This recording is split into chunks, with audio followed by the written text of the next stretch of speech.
Chapter 665. Everything was over. Whether it was the attacking Infernal King or the most ancient Infernal King's clone, all of them had been killed. Shadora, the leader of the hierarchy, personally announced that they had defeated the attacking Infernal King and had also eliminated the most ancient Infernal King, Absolute Evil's clone. This undoubtedly strengthened the people who were afraid of the Infernal King and made them extremely happy. Their trust in Shadora also greatly increased.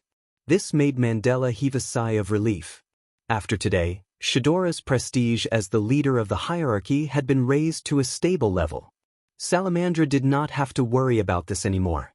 As for No Name, although the people did not see the Infernal King being defeated by No Name, when the Infernal King was defeated, they saw that Shadora, Mandela, and the others were not with the Infernal King. Other than Salamandra, only No Name, who was not weaker than a powerhouse like White Yaksha, could have done it. In addition to Salamandra's publicity, the people knew that No Name had defeated the Infernal King. In addition, White Yaksha had personally admitted that No Name was the one who had trapped the two-headed dragons. That was why she had been able to eliminate the two-headed dragons in one blow. This made No Name even more famous. As a result, No Name changed from a nameless seven-digit community in the East District whose purpose was to defeat the Infernal King, to a powerhouse who defeated the Infernal King. In this way, the reputation of No Name could be considered to have spread. More importantly, under the attack of the Infernal King and the god-level two-headed dragons, there were miraculously no deaths at the Fire Dragon birth ceremony. This undoubtedly made people very excited. After all, no matter which Infernal King attacked, it was impossible for there to be no casualties. Now, the people had something to brag about. For example, I experienced an Infernal King attack without any casualties, and so on. Of course, that was all in the future. After solving the problem of the Infernal King and the two-headed dragons, the Fire Dragon birth ceremony should continue. However, because the venue had been damaged a lot, the ceremony could not continue. As for the Fire Dragon's birth ceremony, it was only halfway done.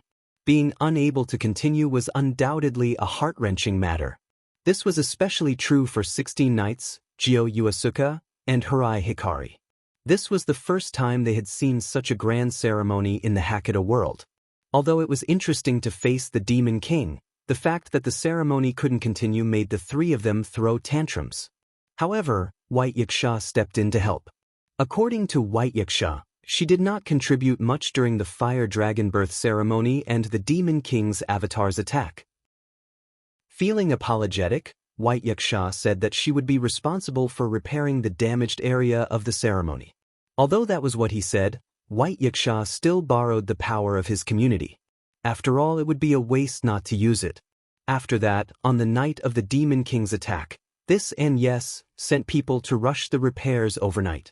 The next day, the entire venue was restored to its original state, as if nothing had happened. The Fire Dragon birth ceremony continued. In the various blessing competitions that were held after that, No Name, who had already made a name for themselves, became even more powerful. They participated in a large number of blessing competitions and won a large number of blessings. Even Ren released his servant, the Demon Star Spirit Argel, which surprised Shadora and Mandela. All in all, No Name had earned a lot from this Fire Dragon's birth festival.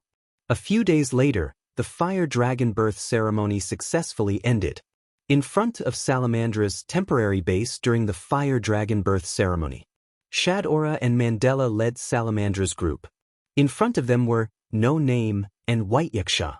Now that the Fire Dragon birth ceremony was over, it was time for White Yaksha to leave. As he wanted to try Wuming's teleportation portal, he chose to follow Wuming and the others back to the East District. I'm really grateful for everyone's help in this Fire Dragon's birth ceremony, Shadora said with deep emotions as she bowed to everyone. Mandela and the other members of Salamandra didn't say anything, but they followed Shadora and bowed to No Name and White Yaksha. Well, we've been slacking off, so there's no need to thank us. White Yaksha waved his hand. However, White Yaksha was a big shot after all, so he enjoyed Shadora's respect. How could that be, Lord White Yaksha? Without you, our Salamandra wouldn't have been able to hold the fire dragon birth ceremony alone. Shadora shook her head and refuted White Yiksha's words. Then, White Yiksha nodded shamelessly. This action made the 4 problem children look down on him. Then, as the leader of the community, Rin stepped forward and said some polite words. Thank you for your care, everyone from Salamandra. We, No Name, also benefited a lot from the fire dragon birth ceremony. Now that the fire dragon birth ceremony is over, we should take our leave. However, there was still a trace of unwillingness in Ren's eyes. He really wanted to restore his alliance with Salamandra. No, they had always been allies, so it should be said that Salamandra had to restore their alliance unilaterally. It wasn't because he wanted to ride on someone's coattails or take advantage of them. Rin simply wanted to recreate the past of No Name. After all, if he really wanted to ride on someone's coattails, it should be Salamandra riding on the coattails of No Name. From Ren's point of view, finding his companions was one thing, finding his former allies was another. Wu Ming, who was standing behind Ren, put his hand on Ren's shoulder. Ren turned his head and saw Wu Ming shaking his head slightly.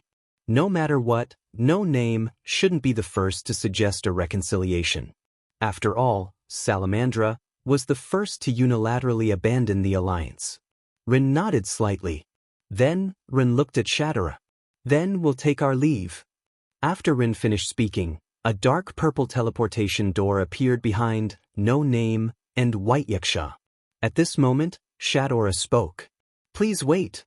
Everyone looked at Shadora and waited for her to speak.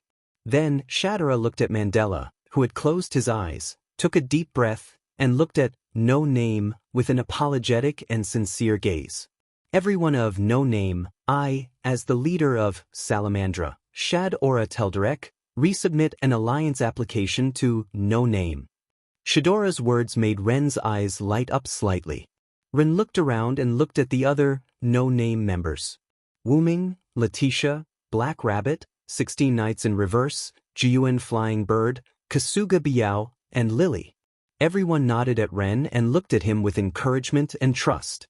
The leader of the No Name community, Ren Russell, accepts the application from Salamandra. Then, Shadora and Ren shook hands, which meant that the alliance between Salamandra and No Name was formed again. Chapter 666. No Name Base in a Room. The dark purple portal opened and Wu Ming and the others walked out. The first to speak was Jiao Yuao. We're finally back, Jiao Yuao complained as she sat on the sofa and leaned her back against it with a face full of enjoyment. For the past 2 days, they had been staying at the venue of the Fire Dragon's birth ceremony. Although the facilities were generally good, it was not their home. In short, it was not a comfortable place to stay. Although they had not been in No Name for long, Jiao Yuao had already begun to treat this place as her home. Hirai Hiroyuki was the same. She hugged Sanmao and sat beside Jiao Yuao, stroking Sanmao's fur with a satisfied expression. I'm satisfied. This time I had a lot of fun. 16 Knights stretched and then found a sofa to sit down. His mood was the same as the other 2 problem children. You 3 became decadent in an instant. Aren't you afraid of Black Rabbit's preaching?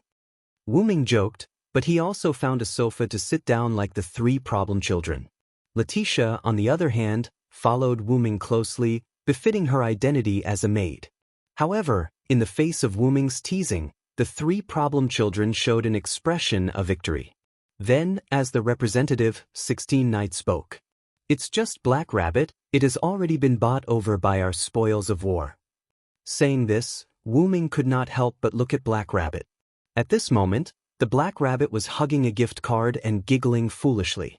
Black Rabbit did not even resist when White Yiksha was taking advantage of it. Did you guys give all the prizes you won from the gift competition at the Fire Dragon's birth ceremony to Black Rabbit? That's right, the reason why Black Rabbit became like this was because 16 Knights, Jiao Yuao, and Hirai Hiroyuki gave all the prizes they won from the gift competition to Black Rabbit. Of course. I don't need these things. Just take it as a favor. 16 Knights Reversal waved his hand naturally. Furthermore, this child's community has already given me the blessings I need. Other blessings are no longer of any use to me, Jiu Yufei said as he stroked the yellow elf that was lying on his leg. It's all thanks to you guys, Mir. By the way, Mir is the name I came up with for the child, Jiu Fei Niao said happily. The first half of the sentence was directed at Mir, while the second half was directed at the members of No Name. The yellow elf shouted happily. This little yellow fairy was the one that ancient flying bird had saved. Because Mir had sensed the danger, she lured the distant bird to the location of the greatest work of her community when the demon king attacked. After passing the trial of the Mal community, distant bird successfully obtained a powerful gift that was suitable for him, might.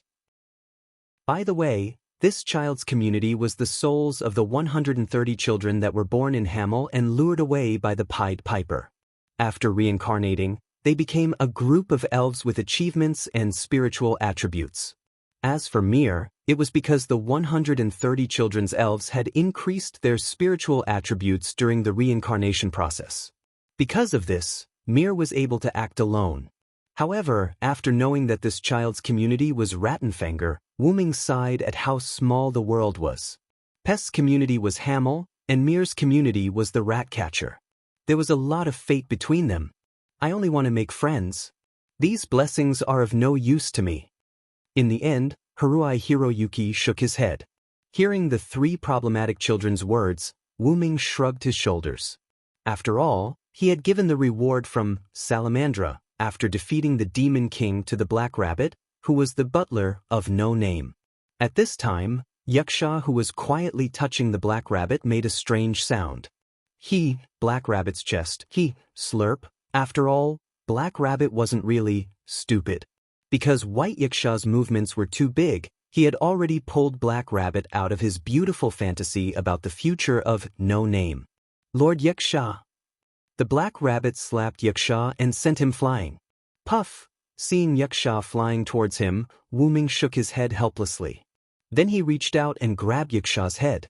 Be gentle, boy, Yaksha suggested. You really don't learn to be obedient, Yaksha. Wuming helplessly put Yaksha on the ground. This is the true meaning of life. This is the great spirit of sacrificing oneself for art.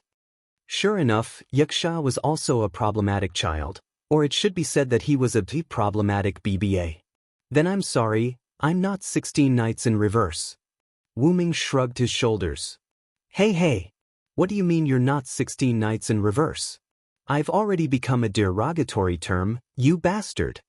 Although his tone was rough, 16 Nights in Reverse still had a smile on his face. Shaking his head helplessly, Wuming stopped chatting with this group of problematic children. Ren, Black Rabbit, Lily, let's go arrange these gifts that we won from the Fire Dragon's birth ceremony in the community. Wuming said and looked at Ren, Black Rabbit, and Lily. Not only did the three problematic children give gifts, Ren also won a lot of more practical gifts. With these gifts, our No Name can be considered to have some assets. Black Rabbit hugged the gift card that stored the three problem children's contributions with a face full of happiness. As a moon rabbit whose motto was contribution, the Black Rabbit was extremely happy when she thought of contributing to the community. Although these bricks and tiles were not provided by her, it did not affect the Black Rabbit's mood. At this moment, Wuming suddenly froze. Villo? What's wrong? Ren looked at the stunned Wuming and asked in confusion. Then, Wuming looked at everyone seriously. Sorry, everyone, it seems that I have to leave for a while. So sudden? Black Rabbit was a little surprised. Did something happen? Juyuan Fei Niao asked with concern. Do you need help? Haruhito Hikari asked with certainty, as if he would not allow Wuming to refuse. I will follow you, master. Letitia, who had been following behind Wuming without making a sound, spoke up. Letitia can, but I'm afraid the others can't, not even White Yaksha. Wuming shook his head. Wuming's words made everyone, including White Yaksha, frown. It seemed that Wuming's matter this time was not ordinary. Then, in the time you're not here, leave No Name to us. 16 Nights Reversal suddenly jumped, came to Wuming's side, and patted him on the shoulder. With me here, You can rest assured. 16 Nights reversal bared his teeth. Although I don't know what happened, we'll take care of No Name, so you can rest assured. Ren, Black Rabbit, and Lily also nodded at Wu Ming. Seeing everyone's reaction, Wu Ming smiled. Then I'll leave No Name to you, my friends. Chapter 667. Inside the Root. The huge dragon body was sleeping soundly on the platform inside the root, but the next moment, the dragon suddenly opened its eyes. The unique dragon aura of the root dragon spread to the surroundings, causing some changes in the root. You're back, Wu Ming said in a daze as if he had just woken up. After Wu Ming greeted the members of No Name, he brought Letitia back to his room. After telling Letitia a few things, Wu Ming dispelled his spiritual body in front of her. After all, Wu Ming had been using his spiritual body for all his actions in the box court world, so he could dispel it at any time. Of course, after Wu Ming dispelled his spiritual body, his spirit returned to the root dragon's backup body inside the root. Wu Ming had also tried to dispel his spiritual body and return to his body, but the result was obviously a failure. The outside of his body was still blocked by the black origin mud, so his spirit could not return unless Wu Ming saw his body. Helpless, Wu Ming could only return to the root. However, one thing could be verified. Although the Demon King that attacked No Name stole Wu Ming's body, it did not affect Wu Ming's body at all. No, it should be said that it could not affect Wu Ming's body at all. Even Gidia had to rely on the self-destruction of the black origin mud to hurt Wu Ming, so how could a mere Demon King do anything to Wu Ming's body? After all, Kalis was also in Wu Ming's body. Therefore, Wu Ming was not in a hurry to find his body. The reason why Wu Ming told No Name that he would be leaving for a while was because Gratzi had used a heroic spirit summon on Wu Ming. Wu Ming was stunned at that time because he felt Gratzi's summon. The holy relic was undoubtedly the Holy Grail that had transformed into the divine blade of salvation. However, Wu Ming didn't immediately respond to Gratzi's summon because he needed to settle some matters here. As Wu Ming expected, Gratzi should be at the 6th singularity.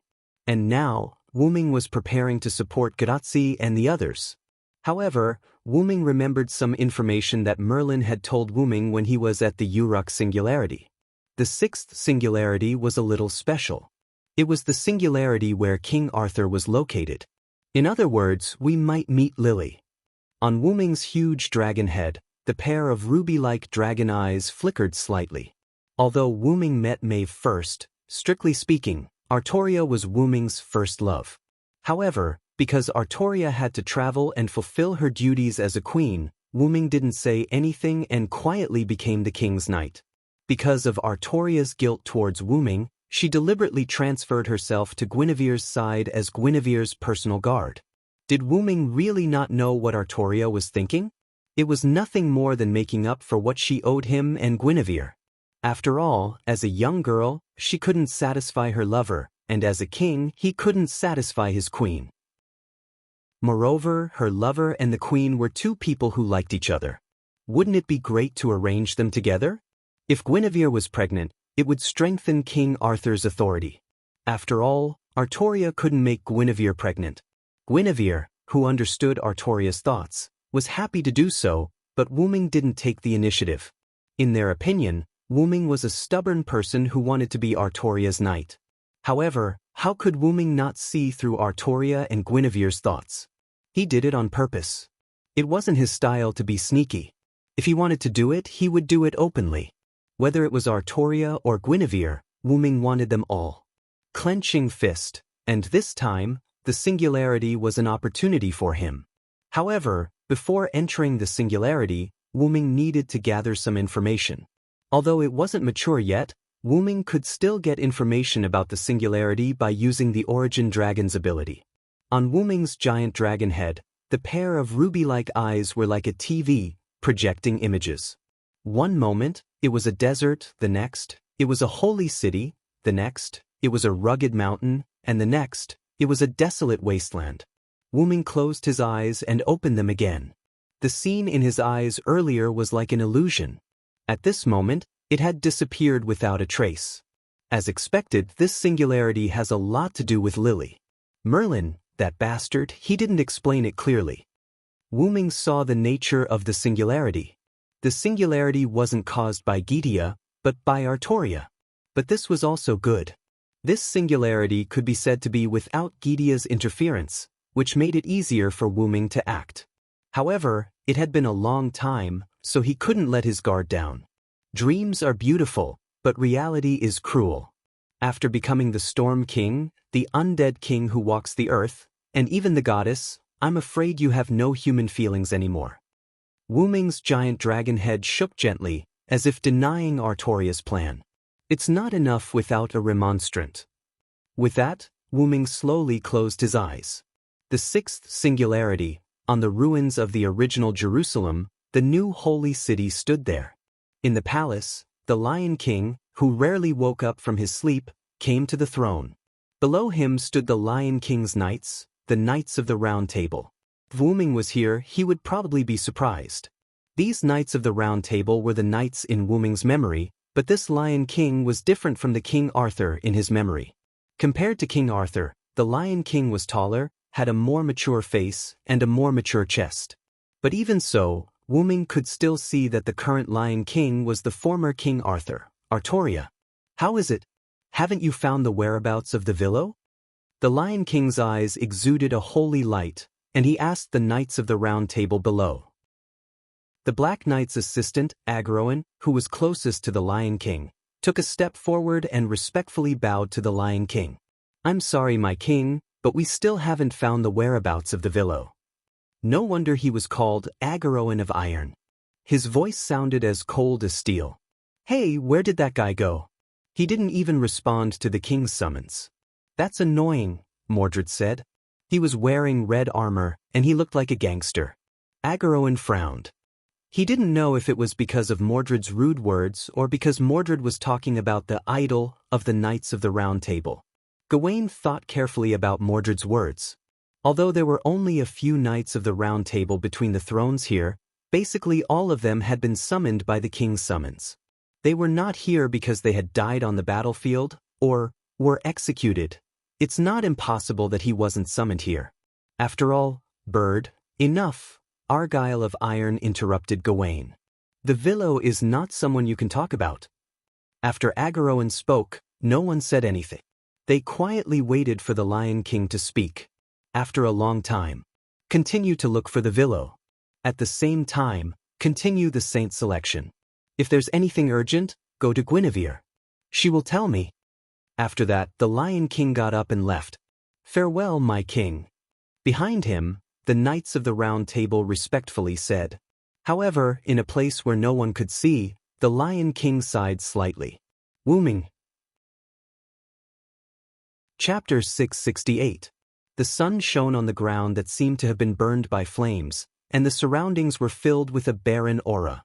The ground was barren, and there was no sign of life. Even the trees were only left with black branches that seemed to have been burned, giving people a feeling that they would break with a touch. The black branches were like forgotten people, quietly standing on this barren land. A few black figures wandered among them, hidden by the shadows of the forest formed by the black branches. Suddenly, a bright blue light lit up in the forest formed by the black branches, and a magic circle was automatically engraved on this barren land. The surrounding black figures slowly approached, and they could vaguely hear whispers that sounded like a spell. Show yourself. However, they, who were no longer afraid of death, began to slowly approach this strange magic circle that might bring them food. Suddenly, the magic circle was engraved, and the light shone brightly, causing the few black figures hidden in the shadows to groan in pain, and at the same time, their figures were exposed. They were zombie-like creatures, and their faces were so thin that they were almost distorted. Filth mixed with blood wrapped around their bodies, and the black, smelly and tattered cloth covered their bodies that were already riddled with holes and were as thin as firewood, as if it would not be strange if they died in the next moment. They, who were used to living in the dark, had a strong resistance to the sudden bright light. As they retreated, they used their arms to cover their faces with difficulty, as if their filthy bodies were not qualified to be exposed to the light. A few seconds later, the bright light disappeared, and the few figures returned to the shadows. This made them quiet down, But they did not put down the arms that covered their faces, as if they were afraid that the light would come again in the next moment. The sound of steel entered the ears of these zombie-like black figures. No, it was not steel, it was boots, the boots that they were familiar with, the boots that were worn by noble knights made of steel. The sound of footsteps stepping on the ground. The black figures removed their arms and looked at the figure that appeared from the lit magic circle. It was a bright silver figure, and the silver-white armor and helmet covered the person's entire body, looking very holy. Their helmets also had protrusions that resembled dragon horns. Because of the helmet, their faces could not be seen clearly. However, this did not hinder the black shadows from killing the person inside the armor. The sound of the boots hitting the ground had terrified the shadows. They had become like this because they were wearing such boots. However, it was precisely because the young man was one of the perpetrators that the black shadows were filled with killing intent. On one hand, they feared the newcomer, but on the other hand, they hated the newcomer. They, who no longer cared about death, began to approach this sacred yet hateful figure. Wu Ming opened his ruby-like eyes from within the armor. "I'm not used to it." It had been a long time since Wu Ming looked through the helmet because his armor and helmet had long been lost in Camello. Whether it was the precious armor that he had given to Gadotsi in the Americas Singularity, or the ordinary armor that he was wearing now that was condensed out of mana, it was not his real armor. After taking a deep breath, Wu Ming suddenly exhaled. "It's the smell of burning." Wu Ming looked around. When he saw that the horizon in the distance was also burned, he was not surprised.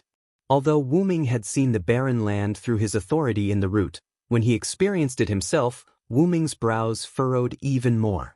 "What's wrong with this world?" Wu Ming sighed. His words were filled with doubts about why the land had become like this, and also about the black shadows around him that were filled with killing intent and wanted to attack him. After Wu Ming appeared from the heroic spirit summoning circle, he felt the killing intent around him. Maintaining the projection of his mental strength, he naturally saw the true faces of the surrounding black shadows that were filled with murderous intent towards him. They were humans, ordinary humans who had not died or been cursed. The reason why they had become zombie-like was because of hunger, Wu Ming guessed. Hunger had obliterated their human nature, leaving them with little appetite. Even their will to live had been obliterated. Because they had given up on struggling, they had no complaints even if they died now. To them, who were filled with fear of suicide, death was a release for them. There was no doubt that this was a contradiction. Wu Ming waved his hand, and a bright silver holy sword appeared from a golden ripple beside Wu Ming. Wu Ming grabbed the sword and pointed it downward. Then he channeled his magic power and stabbed the ground. Boom, crack, a loud sound was heard. A small but deep fissure appeared on the ground. In the end, the black shadows who had not completely obliterated their will to live were terrified. It was not difficult for high-ranking knights to crack the ground with a single strike. However, not many people could create such a small but deep fissure like the one before them. They could not defeat such a knight. Otherwise, they would not have become like this. The black shadows wanted to retreat, but Wu Ming would not allow it. Crack! Wu Ming gently turned the meteor silver that was inserted into the ground. Two cracks split from the small fissure that had already appeared, extending in an arc to both sides. In just a moment, these two cracks each extended half an arc and finally overlapped, forming a circle. And the black shadows just happened to be inside the circle. The black shadows who were frightened turned around and wanted to escape. But the moment they moved, the ground formed by the fissure suddenly sank. Clearly, Wu Ming had already used his magic to dig out the ground below. Anyone who dared to move it would definitely cause the ground to sink. The black shadows were silent. They were already trapped here.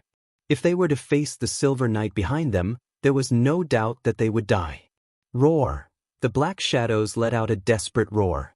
But because they had not spoken for a long time, their roar sounded like the roar of a beast. Facing these zombie-like humans, Wu Ming did not use his sword. Instead, he sighed and shook his head. Then, he suddenly released his magic power.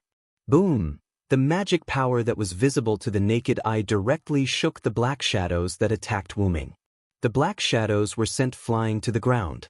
Due to Silent Cry's deliberate actions, the black shadows were not injured. They were only sent flying. Looking at these black shadows extending toward him, Wu Ming felt despair and resentment. If Wu Ming was their enemy, it would be understandable to have such a degree of resentment. But Wu Ming had just arrived, so how could he be their enemy? In other words, these people regarded Wu Ming as their enemy. No, if they had an enemy, then they would definitely not be able to survive. In other words, they regarded him as the person who persecuted them. Wu Ming frowned. Then, Wu Ming looked at these humans. Tell me the information and I will give you food. The black shadows were stunned. After a few seconds, they nodded in unison. Chapter 669. Logically speaking, Wu Ming shouldn't have any food, because the current Wu Ming basically didn't need to eat. Even if he needed to eat, Wu Ming could get the ingredients on the spot, so there was no need to store food at all. But because Wu Ming had a contract with Olga Marie, Wu Ming emptied a store in the burning Winterwood City because of Olga Marie. Although some of the food was consumed in the Winterwood City, there was still a lot left, so Wu Ming took it out and gave it to the refugees who were still considered human for the time being. At that time, Wu Ming only took some packaged food that could be stored for a long time, but for the refugees, as long as it was edible, they were already satisfied. In the end, Wu Ming got the information that the refugees were given food and water and staggered away. Wu Ming didn't say anything about saving them, because the hearts of these refugees were almost dead. Wu Ming had a way to save their bodies, but there was no way to save their hearts. And once their hearts were alive, then there was no need for Wu Ming to save them. So Wu Ming just gave them food and water and a few words of advice, and let them leave. Wu Ming still remembered that when Wu Ming gave the refugees food, their eyes revealed a look of disbelief. Maybe in their eyes, Wu Ming just wanted to get some information and then kill them all. Because many of their companions were killed by the knights.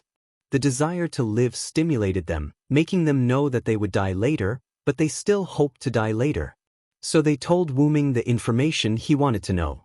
But Wu Ming gave them food and water in the end. However, Wu Ming felt that the refugees were surprised by his identity, the questions, information, and the food and water he gave out. These things were incompatible with this era, and they were filled with a strange aura. After all, I'm not from this era. Shrugging his shoulders, Wu Ming no longer thought about the refugees. Instead, he reflected on the information they provided to Wu Ming. According to the refugees' intelligence, the Crusaders had obtained great strength and were constantly advancing towards the Holy Land of Jerusalem. Then, just as they were about to conquer Jerusalem, a desert suddenly appeared in the west, and the Crusaders suddenly weakened. Then, the Crusaders were chased down by the people of the Holy Land. This was undoubtedly good news for the refugees. At that time, a strong man who called himself the Lionheart King Charlie I suddenly appeared. With unprecedented strength, he annexed the original Crusader army and the Holy Land of Jerusalem in one fell swoop, directly unifying the other areas except for the desert in the west. However, Charles I, who was known as the Lionheart King, was more like a devil than a human. A devil that caused the surrounding residents to fear. Whether it was the unimaginable tyranny or the cruel means of toying with people's hearts, the residents suffered greatly. Although there were some who tried to resist, they failed in an instant. According to the refugee, he was fortunate enough to see the Lionheart King once. The Lionheart King's entire body was emitting a dark aura. Just one look at him was enough to make people feel despair. The refugees could only use 2 words to describe him: demon. Wu Ming could undoubtedly judge that the man who called himself the Lionheart King Charlie was a servant. However, this was completely different from the character of Charlie I that Wu Ming knew from history. Could it be that a servant with the chaos evil attribute had impersonated Charlie I? Wu Ming had such doubts at that time. However, Wu Ming didn't have to continue to think about it, because the refugees told him that the Lionheart King Charlie was defeated. The strong man called the Lion King led the existence of the Knights of the Round Table.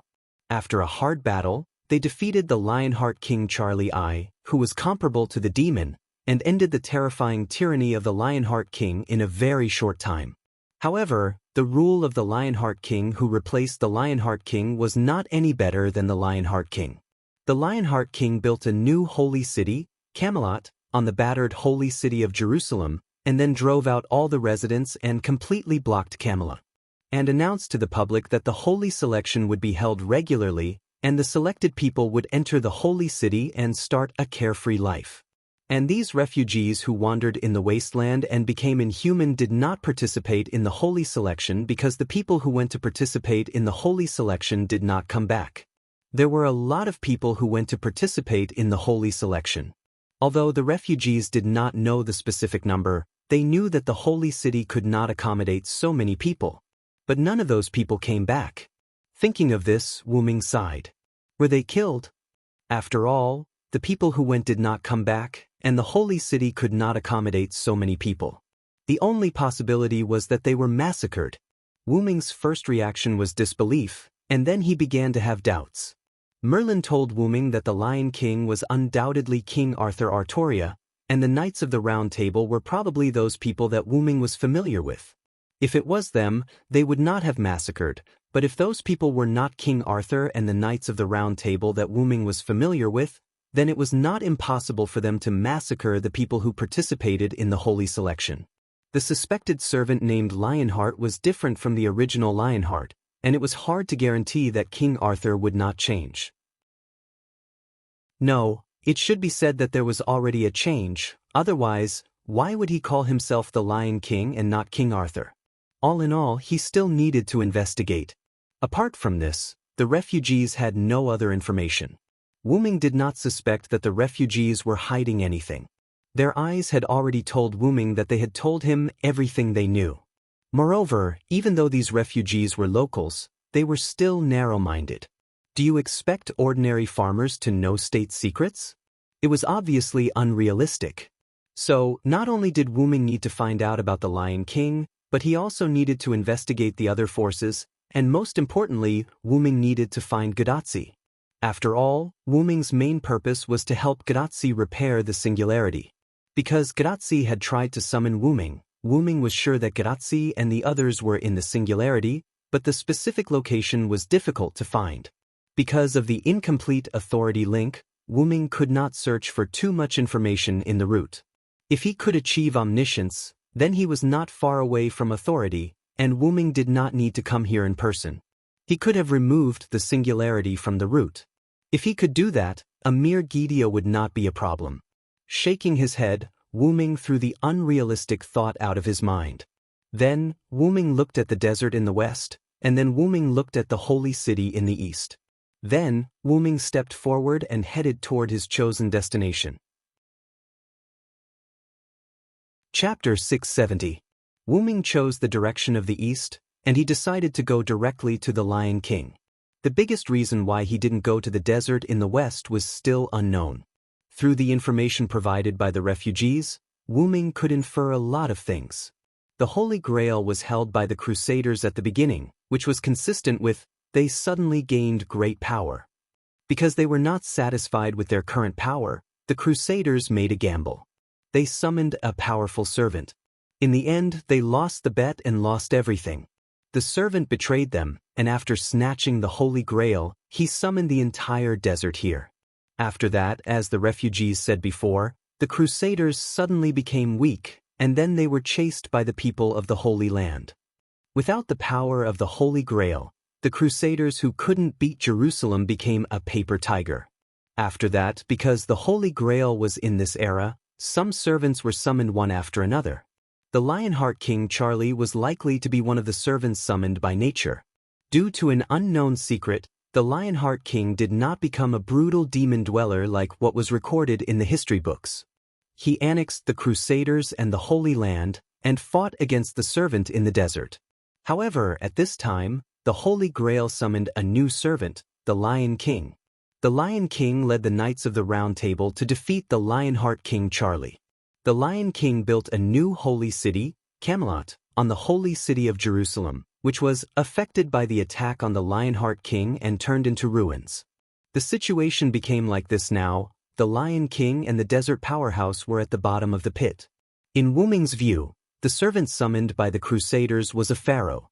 Wu Ming could feel that the desert in the west was similar to the existence of an inherent enchantment, plus the ability to summon the entire desert was comparable to an inherent enchantment. Except for the pharaoh in Egypt, Wu Ming really couldn't think of anyone else who could have such an abnormal ability. After all, the pharaoh in Egypt was said to be a god. As a servant, the pharaoh was likely to be deified by this legend and have great power. The other party's information was completely unknown, and because of the enchantment, even if Wu Ming entered the desert, he could not effectively find Gadazi. In short, Wu Ming was not prepared to get into trouble before he figured out who the owner of the desert was.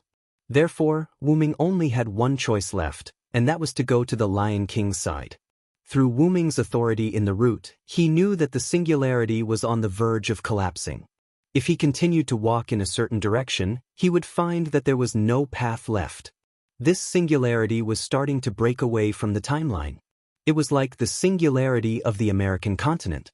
Beyond the singularity was a void. However, the final outcome of this singularity could be even worse. Compared to the American continent, which would become a new space independent of the timeline, this singularity would eventually collapse completely. The reason why the collapse of the human race in this singularity was so severe was actually because of the desert and the new holy city. The desert had the same effect as the fixed boundary. The fixed boundary interfered with the real world with a time limit, while the desert interfered with the real world without a time limit. The interference with the world had accelerated the collapse of the singularity. But even so, the singularity shouldn't have collapsed to this extent. So, the only reason left was the Lion King. Although Wu Ming did not get much information from the route, the collapse of the singularity still pointed to the Lion King. If I want to save this singularity, Tachika and the others will definitely go there. After all, if he wanted to restore humanity, he had to defeat the culprit who destroyed humanity. And now, the Lion King was the culprit. So, Wu Ming decided to wait for Gadazi to arrive at the Lion King's side. At the same time, Wu Ming could also go and see what had happened to Artoria. Wu Ming took off his magical armor and put on a tattered cloak that he created using a high-tier item. Because the armor was not a noble artifact, it was dispensable to Wu Ming. So, Wu Ming cancelled the armor. And this way, he could also hide Wu Ming's identity as a Knight of the Round Table. Based on how the refugees treated the Knights of the Round Table, Wu Ming did not think that the Knights of the Round Table were very popular here. Just like that, Wu Ming pretended to be a refugee who wanted to go to the new holy city for the Holy Ascension. Stepping on the ground, Wu Ming walked toward the holy city step by step. However, the scenery along the way made Wu Ming frown. Along the way, although the surroundings were not as deserted as the place where Wu Ming had just arrived, the land that Wu Ming saw along the way was not much better. As if it had experienced a natural disaster, many places on the ground were cracked. The lack of water made Wu Ming unable to see any flowers or trees at all, except for a large piece of bare land. Wu Ming occasionally came across places that looked like villages, but there were still no signs of life there, which disappointed Wu Ming. None of the simple mud houses were intact. Basically, they were all so damaged that they were uninhabitable. There were no traces of human habitation around these houses. It was as if they had been abandoned for 100 years. There were some villages that seemed to have only been abandoned for a short period of time, but there were still no signs of life. I hope it's just my bad luck. Wu Ming comforted himself. Wu Ming felt uneasy that he could not meet anyone. If the humans in this singularity disappeared, it basically meant that there was no hope. The reason why Chaldea could save humanity, apart from Chaldea's uniqueness, was that there were humans in the singularity. It was because of such a small spark that Chaldea could turn this small spark into a big fire and finally let the fire of humanity envelop the entire Earth. Apart from the humans, at the beginning, Wu Ming didn't encounter any other living beings along the way. He didn't even see any living plants. Wu Ming did encounter a lot of monster-like beasts, but when they attacked Wu Ming, they were all killed by Wu Ming. Other than that, Wu Ming also found some mysterious craters. The craters were of different sizes. The largest had a diameter of a few kilometers, and the smallest had a diameter of tens of meters. These craters looked like meteorite craters, and there were traces of burns left behind. But how could there be so many meteorites falling?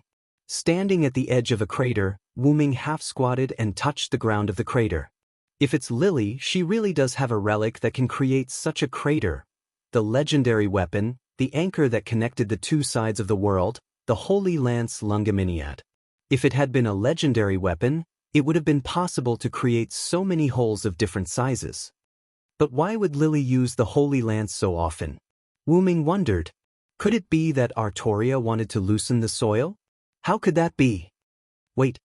Wu Ming suddenly thought of an unbelievable idea. Then, Wu Ming ignored his hiding and flew up into the sky. Wu Ming flew to a high altitude and looked down. Then, Wu Ming's face changed.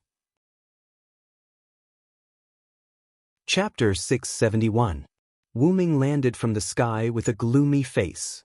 His guess was right again. The giant pits of a few kilometers in size were distributed irregularly. In Wu Ming's view, it was likely that Artoria used the Holy Lance on Lionheart's troops. This was not a big problem, but the other pits that were not too big were quite big problems. Wu Ming looked down from the sky. The positions of these giant pits were suitable for building villages, and the size was completely suitable. So, the predecessor of these giant pits was a village distributed on this land. Because the Holy Lance continued to destroy the villages, the villagers who were lucky enough to survive had nowhere to go. They could only wander around, or go to the new holy city to participate in the holy selection to see if they could enter the holy city to live a good life. Why would the villagers go to the forces that destroyed their homes? Wasn't this obvious? Because the villagers who survived did not know the people who destroyed their homes in the new holy city. The light beam that destroyed the villages was probably just regarded as divine punishment. However, Wu Ming also encountered a lot of villages that had just begun to be abandoned. Why would these villagers abandon their villages and leave? Was it because there was no food, or because they were afraid of divine punishment, or because they were forced to leave? I lack information. Wu Ming shook his head. However, the limited information made Wu Ming understand why he could never meet humans. Although Wu Ming had previously guessed that the villagers on this land were eaten by the wild beasts that were quite powerful for ordinary people, this guess was now overturned. Camelot became the holy city, King Arthur became the Lion King. What happened in the end? What changed? Wu Ming looked in the direction of the holy city uneasily. After that, Wu Ming continued to move and set off in the direction of the holy city. Wu Ming found that the closer he got to the holy city, the fewer beasts he encountered before. Wu Ming even encountered a team of patrolling knights. Looking at the equipment of the knights, it was somewhat similar to the Knights of Camelot, but Wu Ming did not think that they were the Knights of Camelot. They were the knights of the new holy city, Camelot, not the Camelot city of Great Britain Island. However, because Wu Ming hid, he was not discovered by the knights. Wu Ming was now more and more suspicious of the new holy city, so he decided to hide and see the situation first. After taking a slightly longer detour, Wu Ming disguised himself as a traveler who had come from a faraway place and was disturbed by the chaos of war. Because of the detour, Wu Ming was lucky to encounter a few humans. Fortunately, those humans also encountered Wu Ming. This was because they had encountered many strange beasts and monsters that Wu Ming had killed before. Wu Ming lent a helping hand and struggled to take care of the beast. In the end, he pretended to be seriously injured. He wanted to see if these humans still had hearts. Once again, it was fortunate that although these humans looked extremely thin and battered, they still retained their hearts. These humans were grateful to Wu Ming. After that, they said that they wanted to go to the holy city. If Wu Ming was willing, they could take care of the injured Wu Ming. Therefore, Wu Ming gladly joined the team. Wu Ming chatted with the leader of these people. The leader was constantly grateful to Wu Ming. After all, if it were not for Wu Ming, they would have been killed by the Soul Eater Beast. The Soul Eater Beast referred to the monster that Wu Ming killed. Such a monster was said to be the emissary of hell. It would kill humans and eat their souls, so it was called the Soul Eater Beast. However, the Soul Eater Beast was only a type of creature that was passed down in this area. Such a monster had never appeared before. After the strange creature that Wu Ming killed appeared, it was treated as a soul-eater beast. However, when Wu Ming said something like, "Aren't you afraid of being eaten?" the humans looked helpless. If it weren't for the fact that we can't survive, who would go to the holy city to participate in the saint's selection? Being eaten or starving to death made no difference to them. It seemed that they also knew that those who went to participate in the saint's selection did not return. It was precisely because they could not survive that they accepted dying on the way. They only went to the saint's selection to try their luck. After all, they would starve to death if they did not gamble. As they gradually approached the holy city, Wu Ming and the others did not encounter any danger. However, Wu Ming obtained some information from the leader of these people. In the mountains of the distant north, the assassin order called the Old Man of the Mountain was still active. Wu Ming, who was familiar with the Holy Grail War, naturally knew of the existence of the Old Man of the Mountain because the assassin of the 7 classes in the Holy Grail War referred to the Old Man of the Mountain, Hassan Sabah. Normally, as long as the assassin class was summoned, the possibility of summoning Hassan was 99%. Because Hassan and the assassin class had a lot to do with each other, the name of this class was equivalent to a holy relic. Therefore, if one wanted to summon an assassin that was not Hassan, one could only use a special holy relic or method to do so. If one were to look at it from a normal perspective, Hassan was actually very strong. As for the organization of the Old Man of the Mountain, their leader of each generation was called Hassan Sabah. The Hassans shaved their faces and wore bone masks to hide their true identities. Each generation of Hassan mastered a skill that others could not imitate or learn. In the eyes of ordinary people and even magicians, they were extremely dangerous existences. However, the dangerous existences to humans were in an awkward position in the Holy Grail War. Because of their low basic ability value, the Hassans could hardly fight head-on with the other 6 classes. They could only rely on sneak attacks to their masters. Of course, because the Hassans had all kinds of strange noble phantoms, they were not completely defeated.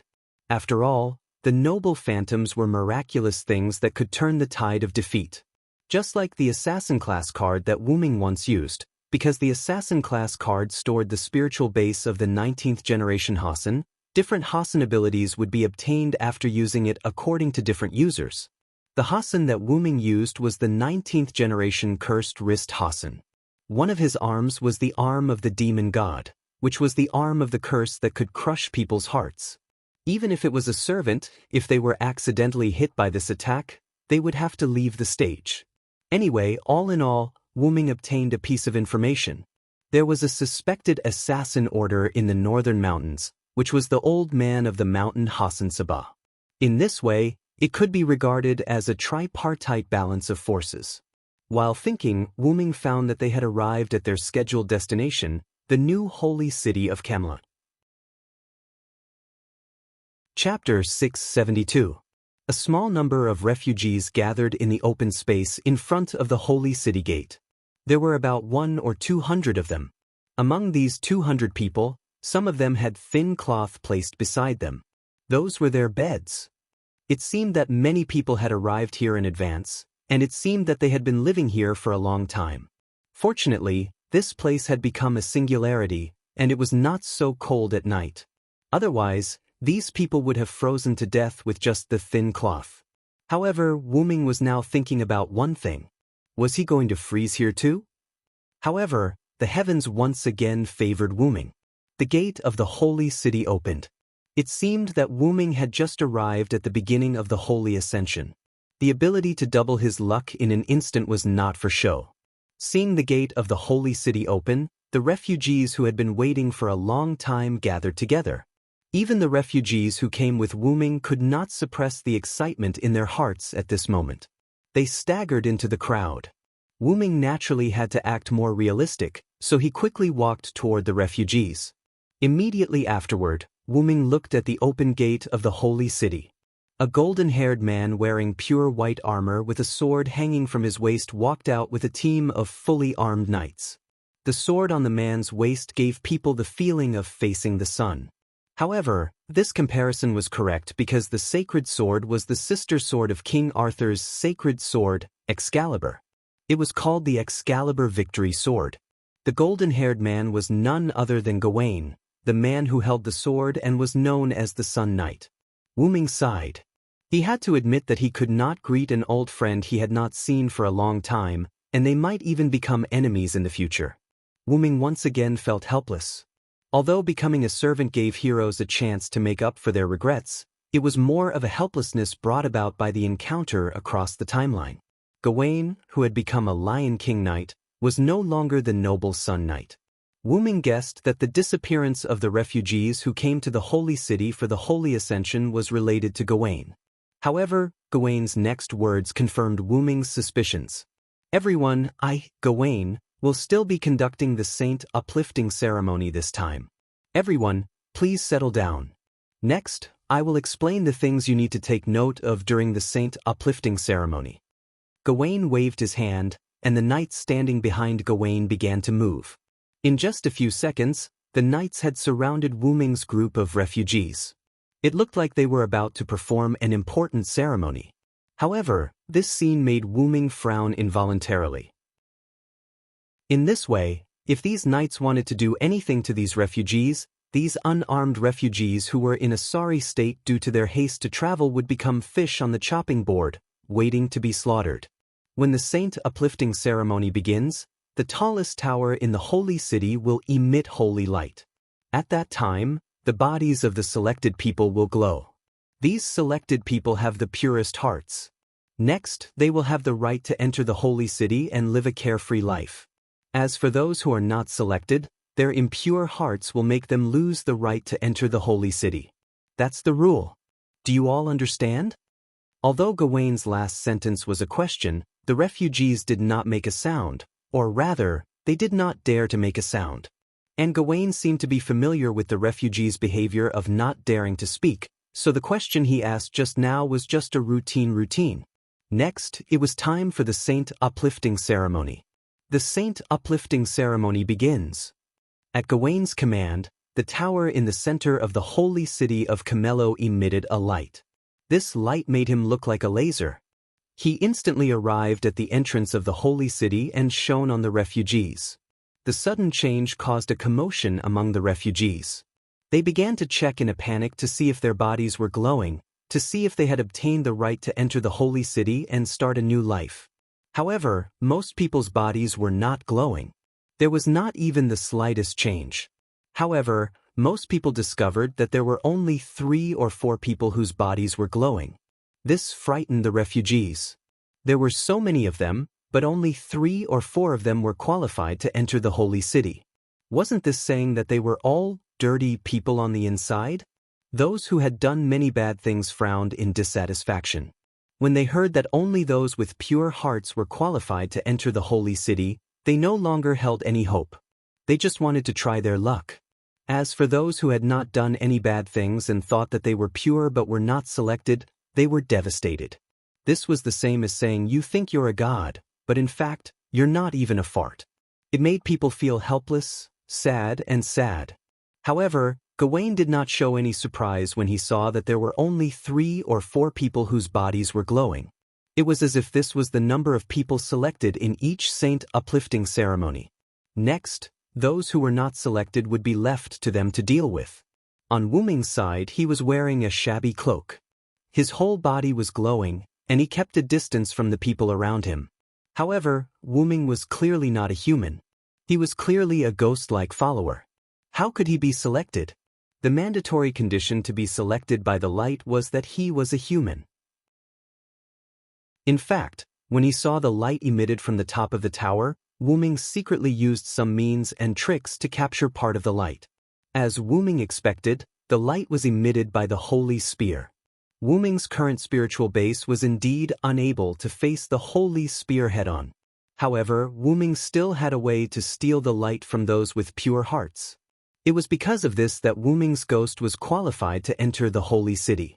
The people around Wu Ming isolated Wu Ming. That was not Wu Ming's doing. After all, Wu Ming had to enter the holy city. It would be great if he could enter without causing a commotion. Therefore, Wu Ming did not need to make himself so conspicuous. The people around him only subconsciously distanced themselves from Wu Ming when they saw Wu Ming's body glowing. The selected Wu Ming was no longer like them. He was no longer a human like them. He was a real human. Therefore, the people around him subconsciously distanced themselves from the alien. The other selected people whose bodies began to glow were the same. The people around them subconsciously distanced themselves from them. It was also because the other selected people had the same experience as Wu Ming that Wu Ming did not do anything out of line. Unlike Wu Ming, who was unusually calm, the people who were alienated all looked uneasy and nervous. At this moment, Gawain spoke. "Congratulations, you've been selected. You have the right to enter the holy city and start a new life." Then, Gawain opened up a path and pointed at the door behind him. "Now you may enter." However, the selected people, including Wu Ming, did not move. Or rather, other than Wu Ming, they did not know what to do. Gawain did not mind and waited quietly. Then one of the selected people spoke. Can't I enter with my family?" However, Gawain's reply was a cruel Gawain. "Unfortunately, you can't." Chapter 673. Those who aren't chosen aren't qualified to enter the holy city. Also, as you can see, your family left you when you were chosen. You don't have to think about them at all. Go to the holy city and live the happy life you deserve, Gao Wenshao explained to the person who asked the question with both reason and emotion. However, that person still couldn't bear it and couldn't make a decision. On the other hand, the other people who were chosen didn't hesitate and strode toward the gate of the holy city. Wu Ming looked at the person who was still hesitating with interest. This person was the leader who had accompanied Wu Ming all the way here and talked to Wu Ming. His family, who were the people who came with Wu Ming, lowered their heads and didn't dare to look at their chosen relative. These people felt guilty because they subconsciously retreated just now. After hesitating for a while, the chosen person sighed helplessly and walked toward the gate of the holy city. Finally, Gawain looked at the last chosen person who didn't move. It was Wu Ming, who was wearing a tattered cloak and whose face couldn't be seen clearly. "Then why don't you go in?" Gawain asked. Upon hearing Gawain's words, Wu Ming walked toward Gawain step by step. When the surrounding refugees saw Wu Ming walking toward Gawain, they consciously made way for him. Gawain didn't stop Wu Ming in any way. The chosen people were precious, and they were all worth waiting for. In the end, Wu Ming came in front of Gawain, while the refugees came behind Wu Ming. "I have a question," Wu Ming said to Gawain in a slightly different voice. Gawain frowned. He listened to this person's voice and looked at this figure. He felt that this person was somewhat familiar. "Please speak." However, no matter what, this person was a chosen person with a pure heart. Even Gawain, who had become extremely dirty, now wouldn't ignore the voices of these pure hearts just because his body and soul were impure. This was because all of this was the king's orders. "If I go in, what will happen to the rest of the people?" Wu Ming finally asked the crucial question. Gawain frowned and said helplessly, "The knights will be killed. The Knights of Solemnity will kill them all." The Knights of Solemnity were referring to the fully armed knights who had surrounded the refugees. Even the filthy Gawain was still an upright knight. He would never lie. However, Gawain's words caused a huge uproar among the refugees. However, Gawain worried that his honesty would change the fate of the refugees because these sinners would never leave this place alive. After the holy purification, those who weren't chosen were sinners. Gawain's orders, and he only had to carry out the orders. "Why?" Wu Ming continued asking. However, this time, Wu Ming used his own voice. Are you finally responding to the king's order?" Gawain was taken aback. He hurriedly performed a knight's salute to Wu Ming. This left the Knights of Solemnity at a loss. They didn't understand why Sir Gawain was so respectful to this person.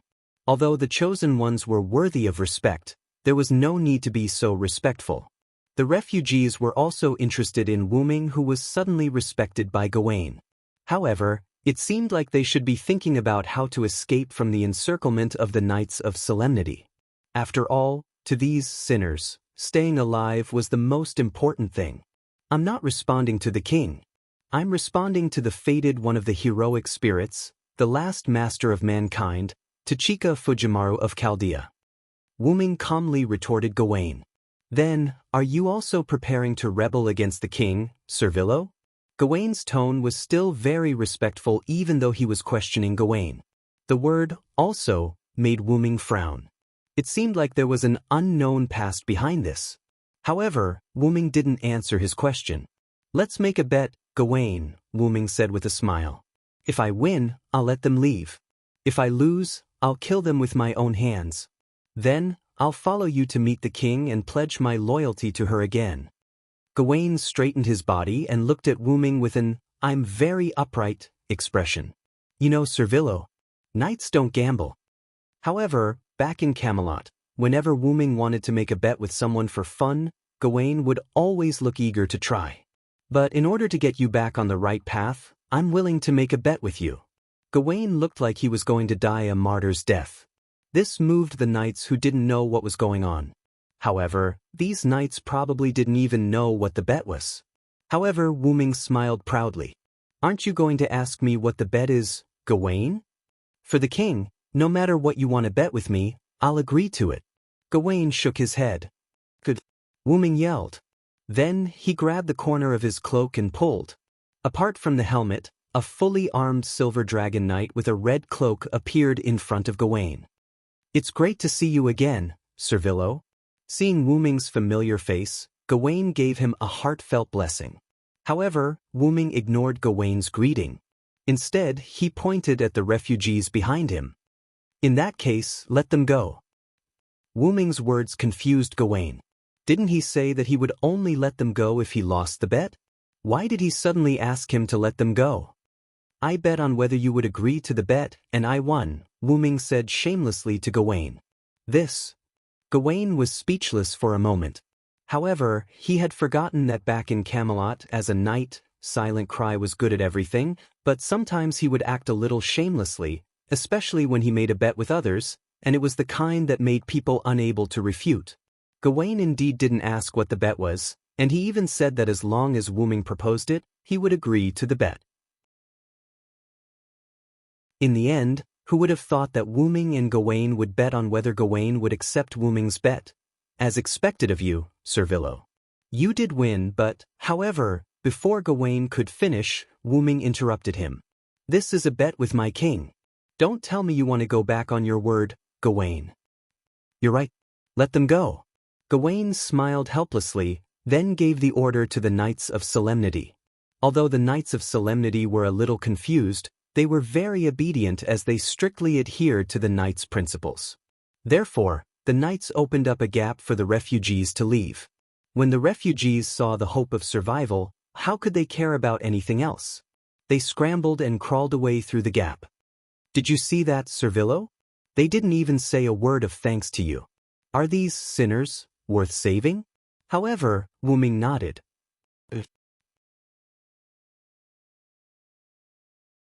Chapter 674. In the beginning, Wu Ming's goal was to help Grazzi save the Singularity. But when Wu Ming learned that the Lion King in this Singularity was no longer the Artoria he knew, Wu Ming decided that he must come and see what happened to Artoria. The reason why Wu Ming captured the beam of Holy Selection Light was to make it easier for him to sneak into the city. However, Wu Ming guessed what Gawain was going to do next. Coincidentally, although Wu Ming was not a saint, Wu Ming was not the kind of person who would leave someone in the lurch. Moreover, this was also to save the Singularity. If he wanted to ensure that the Singularity could be successfully saved, there had to be humans in the Singularity, not to mention that the Singularity had already begun to collapse. The more humans there were, the more advantageous it would be for the Singularity that had already begun to collapse. After all, this way, the Singularity's collapse would be delayed, and Grazzi and the others would have more time. Therefore, Wu Ming chose to expose himself and let the refugees escape. Although he did not know if the refugees could find a safe place, their fates were no longer in Wu Ming's hands. Whether it was a blessing or a curse, it was up to fate. However, Gawain shook his head at Wu Ming, who nodded in affirmation. Servillo, even if I let those refugees go, they might not be able to leave alive. They might be eaten by those beasts. You must know that there are more mutated beasts in the wild here than just the soul-eating beast. As the Lion King's close vassal, Gawain knew some secrets. The solemn knights had the ability to completely eliminate the surrounding beasts, but Gawain deliberately ordered the solemn knights not to take action. His purpose was to keep the beasts and clean up the extra, dirty humans. Because there were too many humans in this singularity, and there were not many humans who could be chosen by the Holy Lance, Gawain kept the wild beasts and let them clean up the humans. Everything was for the king's sake, so Gawain, who knew the truth, did not object. If the refugees encountered wild beasts, there would definitely be casualties. If they were not careful, they might even be wiped out. Don't think that they would be able to leave safely just because they were able to reach the holy city. Gawain was certain that the total number of people who had come to the holy city for the saint selection was definitely more than 100 or 200. So where did the rest go? If they weren't eaten by wild beasts, they would die on the way due to various reasons such as hunger and fatigue. These people who were able to participate in the saint selection had come to the holy city through the sacrifice of others. Of course, there were also people who were lucky, such as the few people who met Wu Ming. They didn't encounter any danger along the way. After encountering danger, they met Wu Ming, so they arrived here safely. Therefore, even if Gawain spared those 200 people, they might not be able to leave alive. Moreover, if I report the news of the refugees leaving, Minister Ajagu will definitely send Minister Drizzt or Minister Mordred after them. Don't ask Gawain why he knew. In the past, there were many people who escaped, and those people were killed by Drizzt or Mordred. However, when Wu Ming heard Gawain's words, he couldn't help but frown. What did you just say? Why is Ajagu the one who gave the order? Where is the king? Ever since we defeated Lionheart, the king has been sleeping. But don't worry, the king chose to sleep to replenish his mana. Gawain was afraid that Wu Ming was worried that something had happened to Artoria, so he patiently answered. That was indeed the case. After hearing Gawain's words, Wu Ming's furrowed brows relaxed. If that was the case, then there was nothing that could be done. Compared to being a general, Ajagu was actually more suited to be a civil official. When Artoria or Wu Ming were not in Camelot, he was always conscientious and meticulous in giving the correct orders. Even though Agrippa's orders were so strict that they couldn't be more strict, even impartial couldn't fully describe Agrippa. In addition, Ager Regulus almost never smiled, which led to his nickname of Iron Ager Regulus. However, Wu Ming was once again worried. With Ajagu's loyalty to Artoria, he naturally wouldn't harm her, but he wasn't so kind to others. It could be said that if he had to choose between Artoria and the Knights of the Round Table, and only one of them could survive, Ajagu would abandon the Knights of the Round Table without hesitation and choose Artoria. In fact, he would even abandon himself when necessary. All of this was for the sake of the king. Wu Ming, who was familiar with almost everyone in the Knights of the Round Table, was sure that Ajagu was more loyal to Artoria than anyone else. This guy was definitely a die-hard fan. Of course, if it was back in Camelot, it wouldn't be a problem. However, this was not Great Nightingale Island, nor was it Camelot on Great Nightingale Island. This was the new holy city built on the ruins of the holy city of Jerusalem. Wu Ming finally understood why the refugees were so afraid of Wu Ming's identity as a Knight of the Round Table. Ajagu was probably the reason. Artoria rarely dealt with political affairs due to her deep sleep, and Ajagu, who handled things for Artoria, was incomparably strict. Everything he was doing now was probably for the sake of the holy baptism, and the holy baptism was probably Artoria's order. In addition to Gawain's personality, Wu Ming felt that the current Knights of the Round Table might no longer be King Arthur's Knights of the Round Table, but the Lion King's Knights of the Round Table. Shaking his head, Wu Ming looked at Gawain. Gawain, let's make a deal. After hearing that Wu Ming wasn't proposing another bet, Gawain didn't immediately agree. Instead, he shook his head. This time, I want to hear the contents of the deal first, Lord Villo. I'll go with you to see my king. Tell me what happened between my king and the Knights of the Round Table in this singularity. After thinking about Wu Ming's words, Gawain nodded and agreed. However, Wu-ming directly revealed his identity to persuade Artoria. It could be said that Gawain was once again tricked by Wu-ming, and he even gave away information. The gate of the holy city closed, and the Knights of Solemnity returned to the holy city. Gawain explained to Wu-ming what happened after he came to this singularity, while leading Wu-ming to the tallest tower in the center of the new holy city of Camelot. Listening to Gawain's explanation, Wu-ming raised his head and looked at the tower. Artoria was inside.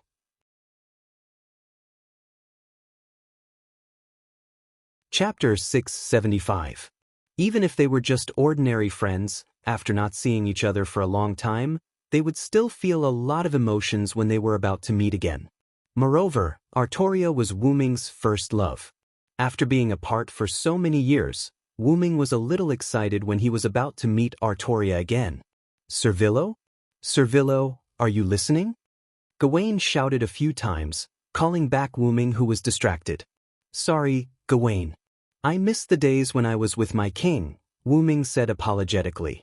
It's all right, Servillo. When we see our king again, we're also very excited, Gawain replied with a smile. He didn't think it was wrong to be distracted because of his king. In fact, those who couldn't be distracted because of his king didn't deserve to be called Knights of the Round Table. In fact, Gawain was also a die-hard fan, but not as serious as Agrawain. Where were you just now? Wu-ming nodded and motioned for Gawain to continue. I was just talking about our final crusade against the demons. At this point, Gawain's eyes dimmed a little, but they recovered in an instant. The observant Wu-ming naturally caught the moment when Gawain's eyes dimmed, and Wu-ming read the sadness in Gawain's eyes. Although the demons were very strong, there was no enemy that our king and the Knights of the Round Table couldn't defeat. We successfully killed the Lionheart King. Who sacrificed themselves? Gaholis or Gareth? Wu-ming asked directly after Gawain finished speaking. This made Wu-ming look very cruel at the moment. Both Gareth and Gaholis were Gawain's family. It was Gareth. Gawain was silent for a few seconds before answering Wu-ming. That little girl. Wu-ming said calmly. I remember that she worships me and Lancelot a lot. To be honest, I still want to meet her. Back in Camelot, she gave me a lot of gifts. Wu-ming said as if he was reminiscing. Wu-ming did not pity Gareth because that would be an insult to a knight. I killed her with my own hands. Gawain suddenly said. Wu-ming was stunned and turned to look at Gawain. What the hell is going on? He thought that Gareth had died in battle, but the results surprised Wu-ming. But now that he thought about it, there were many loopholes in Gawain's words. Although Gawain said that most of the knights had died in the battle against the Lionheart King's army, powerful knights like Guy, Percival, and Lamarck shouldn't have died so easily. You lied, didn't you, Gawain? Wu-ming looked at Gawain solemnly. I'm sorry, Lord Villo. I just didn't want you to see our dirty side. Gawain saluted Wu-ming apologetically. I've already seen how dirty you are in front of the city gate. There's no need to hide it. Wu-ming was a little angry. Tell me the truth. After Wu-ming finished, Gawain nodded and started from the beginning again. After the Lionheart King descended to this singularity, she summoned most of the Knights of the Round Table by herself. Except for 3 knights who did not accept the summons, basically all the Knights of the Round Table were present. Wu-ming was not surprised that the Knights of the Round Table were not present. After all, he and Galahad, who possessed Matthew, could not respond to the king's summons. But who else did not accept the king's summons? Without waiting for Wu-ming to think, Gawain continued. The king told us that because the master of Chaldea has not arrived, this singularity is about to collapse. Therefore, the king has decided to use the Holy Lance for redemption. She would store the pure-hearted people as specimens into the Holy Lance. This way, even if this singularity was destroyed and the entire human race was burned to ashes, humanity would not be destroyed. Because she used the Holy Lance to preserve the human race. After that, the Lionheart King did not use the form of an order, but told the knights something in the form of an equal conversation. She said this, I've gathered all of you because this plan requires your strength. Although I can annihilate the enemy alone, I can't carry out the consecration. I need the knights as my brothers. But You have to know that this will not be compatible with the creed of all of you.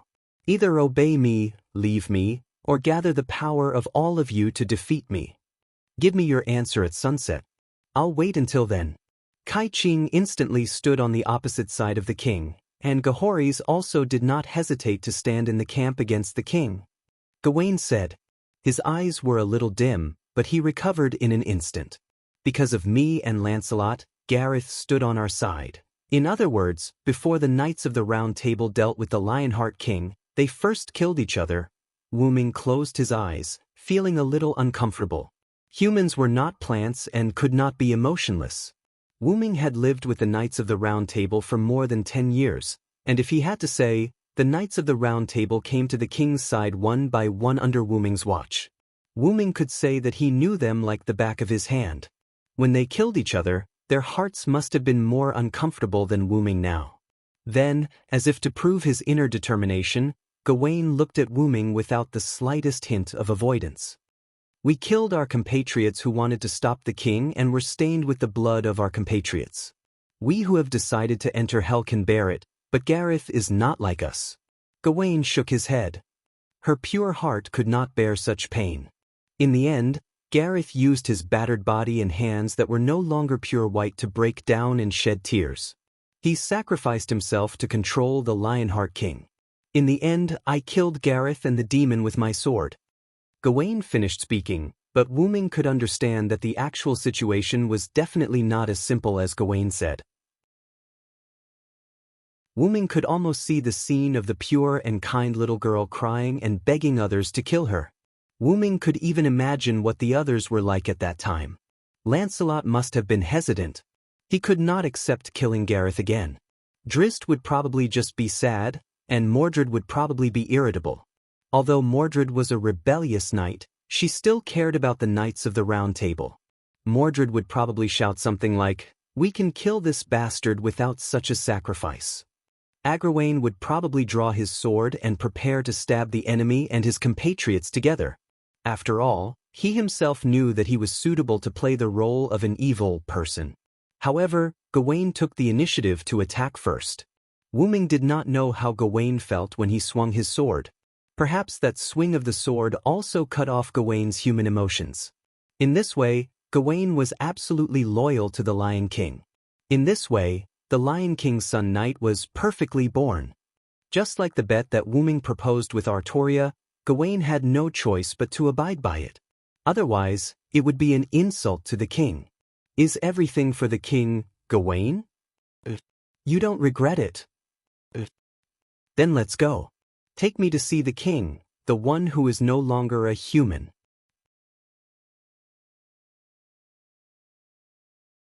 Chapter 676. After entering the tower and passing through a corridor guarded by knights, Wu Ming and Gawain arrived at a magnificent door. Servillo, please take a rest inside. I'll gather the other Knights of the Round Table in the Holy City. Gawain bowed to Wu Ming. Although Wu Ming's words seemed to be hostile toward the Lion King, Gawain would still respect Wu Ming as long as their relationship was not completely broken. How many knights are not in the Holy City? Wu Ming looked at the magnificent door and asked Gawain without looking back. Only 2. Lancelot and Mordred are knights of the guerrilla force. They're both outside at the moment. Culistan is the one on standby in the city. Egwene is in charge of things in Steward Wang's place. I'm in charge of guarding the city gate. Wu Ming only asked who was not in the city, but Gawain answered all of them. However, the answer disappointed Wu Ming. So there were only a few knights left, Wu Ming sighed. No need to gather them. I only want to see the Lion King. Wu Ming shook his head. And after meeting the Lion King, there was no way to know whether they were friends or foes. Wu Ming was also grateful that Gawain had told Wu Ming about them. After all, if they became enemies in the end, this information would be very beneficial to Wu Ming. Yes, please help yourself. Gawain bowed to Wu Ming and left. After all, his duty was to guard the city gate. Although it was unlikely that there would be an enemy attack, he still had to fulfill his duty. Seeing that Gawain had left, Wu Ming did not hesitate and pushed the door open.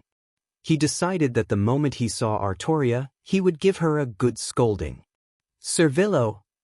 Accompanied by a joyful cry, a delicate body instantly pounced into Wu Ming's arms. Wu Ming subconsciously hugged the person who had thrown herself into his arms. Then he took a closer look. She was a beautiful lady with fair skin and golden curly hair. Guinevere! Why are you here? That's right, the one who jumped into Wu Ming's arms was Guinevere, who had admired Wu Ming for a long time but couldn't be with him because of King Arthur. However, Guinevere did not answer Wu Ming. Instead, he hugged Wu Ming tightly and murmured, "Lord Villo, Guinevere misses you so much." Wu Ming didn't say anything else. He removed his armor and hugged Guinevere. Both of them enjoyed this moment of peace. Gradually, Guinevere stopped moving. Wu Ming took a closer look and saw that Guinevere had fallen asleep. "It must have been hard for you." Wu Ming touched Guinevere's cheek tenderly. Wu Ming had already experienced from my Fu how uncomfortable the feeling of not being able to be with the person he liked was. Not only Maeve, but Wu Ming also decided to give Artoria and Guinevere an answer. Wu Ming closed the door with his telekinesis and gently picked up the sleeping Guinevere.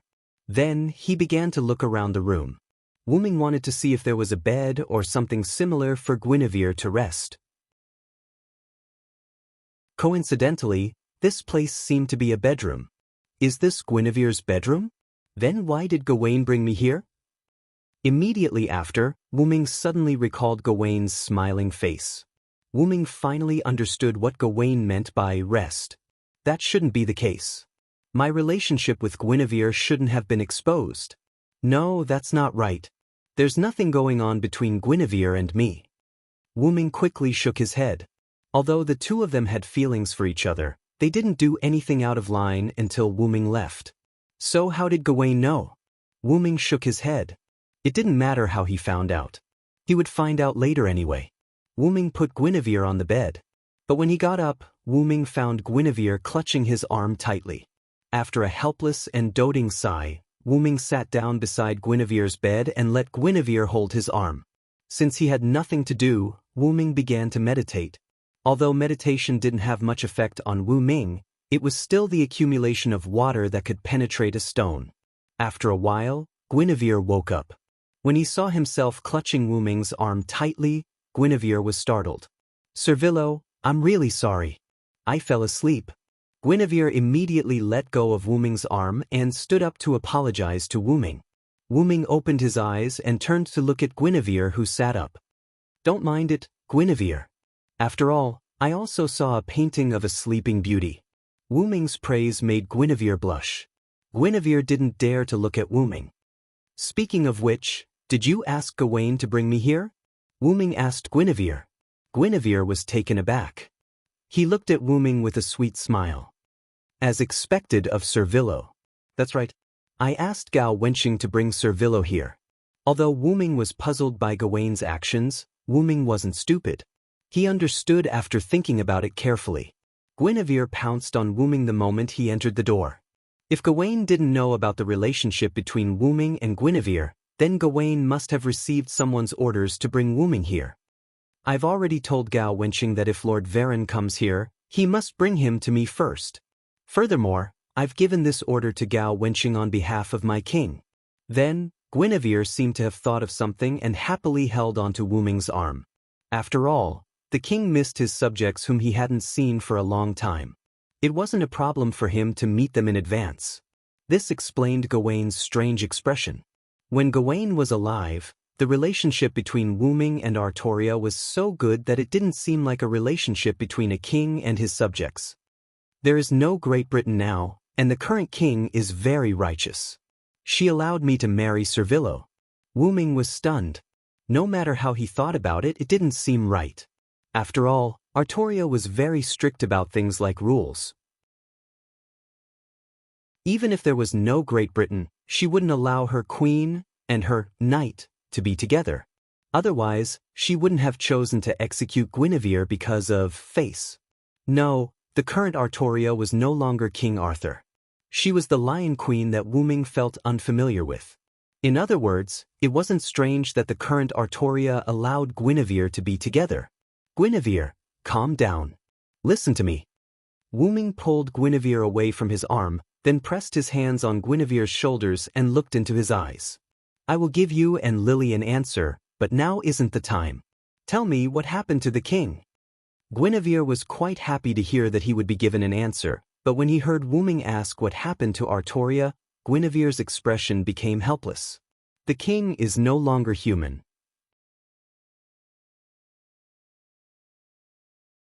Chapter 677. I don't know the details. I only know that for some unknown reason, my king didn't die. Instead, he became the king of the undead who walked the earth and couldn't die. After all, Guinevere was Artoria's consort, so he had access to some things. Woo-Ming had some guesses about the unknown reason that Guinevere mentioned. But the strange thing is that my king's body is different from before. If I have to say, my king has grown up. Guinevere pursed his lips in jealousy as he recalled the Lion King who was even more feminine than himself. Woo-Ming naturally saw that Guinevere was jealous, so he immediately reached out and stroked Guinevere's little head. Guinevere was like a kitten, enjoying the touch of its master. By the way, my king no longer uses the holy sword, but the holy spear, Guinevere suddenly added. In Guinevere's opinion, the reason why she didn't use the holy sword was likely that it had been returned to the lake sprite. Lily's body will inevitably grow because neither the scabbard nor the holy sword will bless her anymore, Woo-Ming explained to Guinevere as he put down his hand from Guinevere's head. Not only did the sword in the stone have a curse blessing on Artoria, but the scabbard, Avalon, and the holy sword, Excalibur, also had a curse blessing on Artoria. Her body couldn't grow because of the curse blessing brought by the sword in the stone.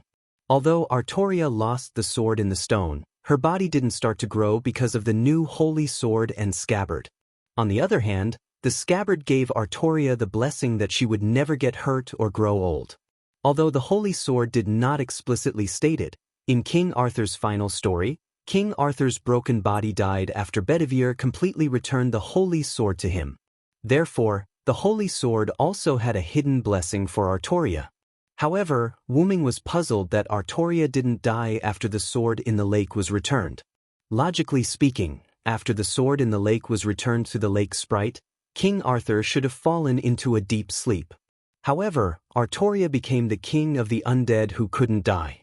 However, there was another possibility. If the holy sword wasn't returned to the lake sprite, then Artoria probably couldn't die.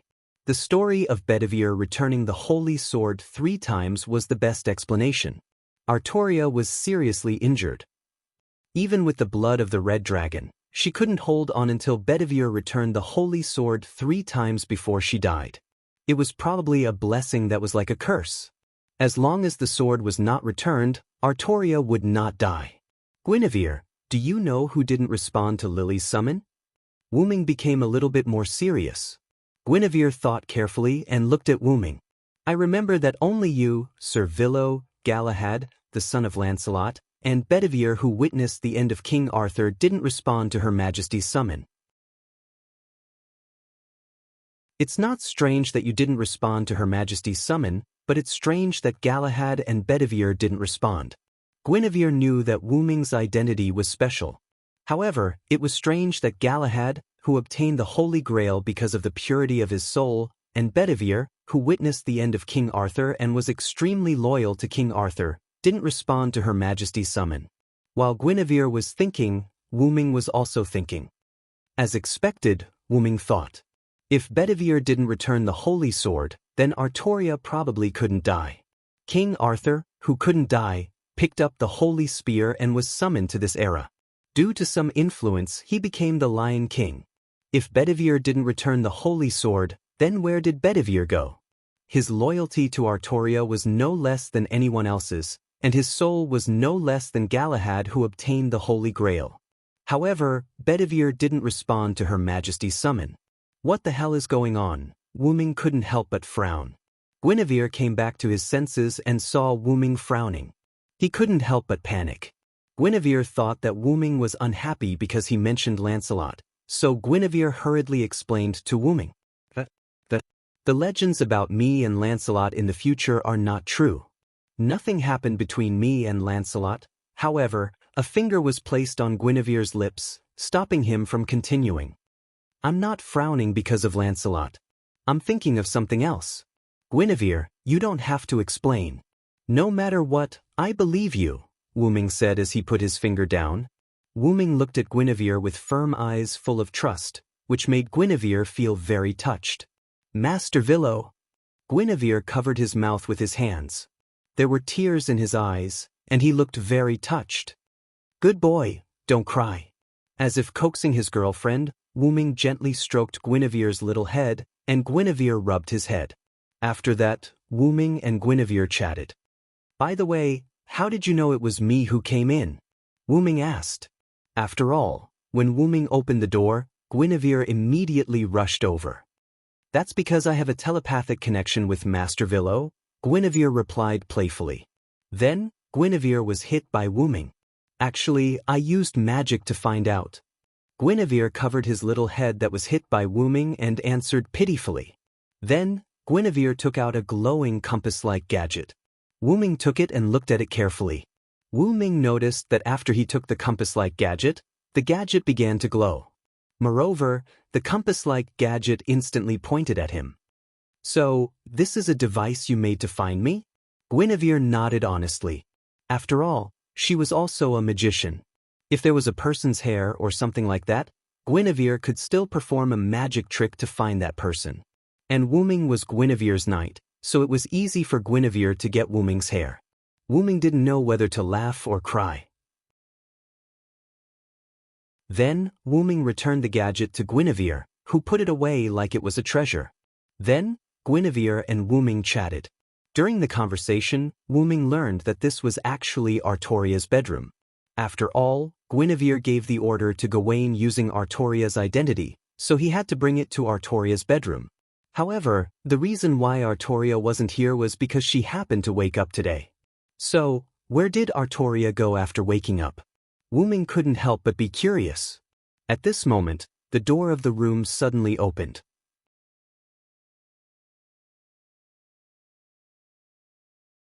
Chapter 678. A holy light that seemed to pierce through the sky penetrated the wall of the Lion King's bedroom, and it lasted for a long time. After a while, the beam of holy light was retracted, and a large hole appeared on the wall of the Lion King's bedroom. Gawain and Tristan, who were guarding the holy city, were also attracted by the holy light. My king, are you all right?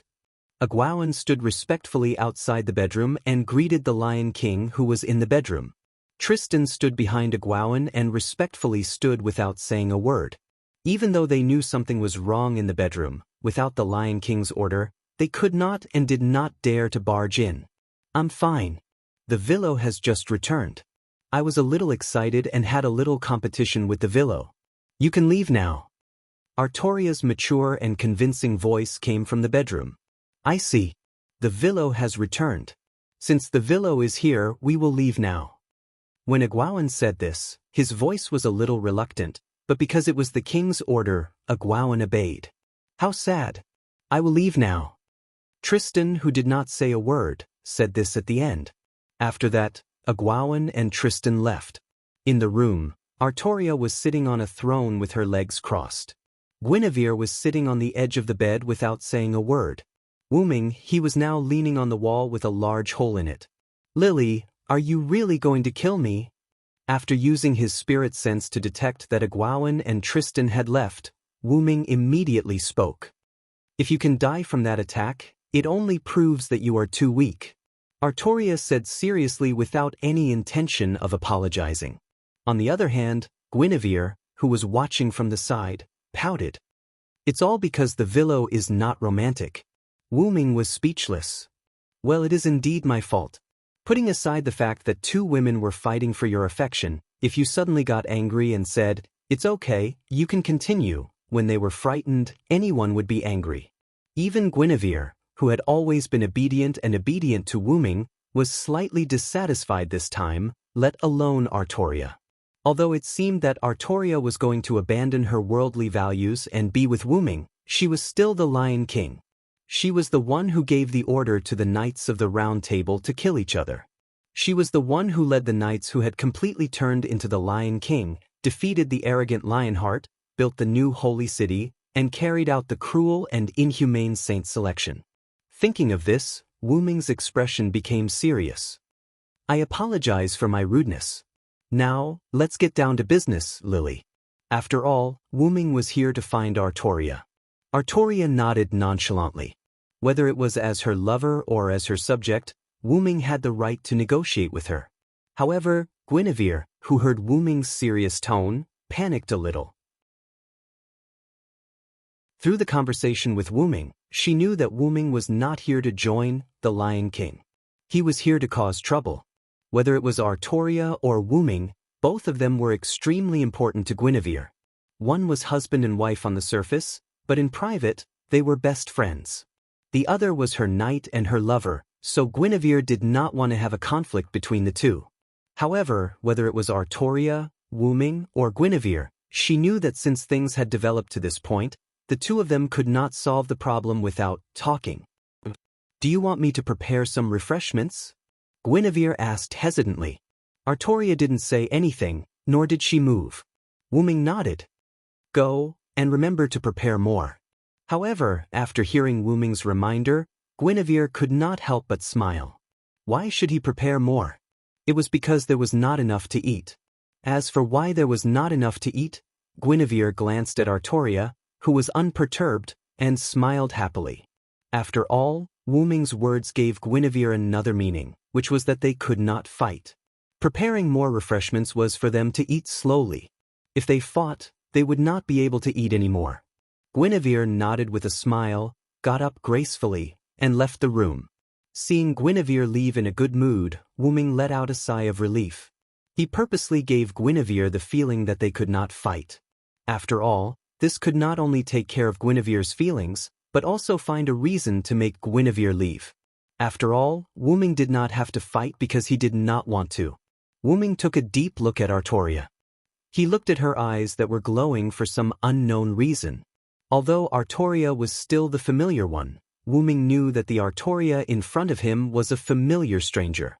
She was not the familiar King Arthur, but the unfamiliar Lion King. Perhaps in the past, King Arthur would choose to listen to Wu Ming, but facing this Lion King, Wu Ming felt that she would not listen to him.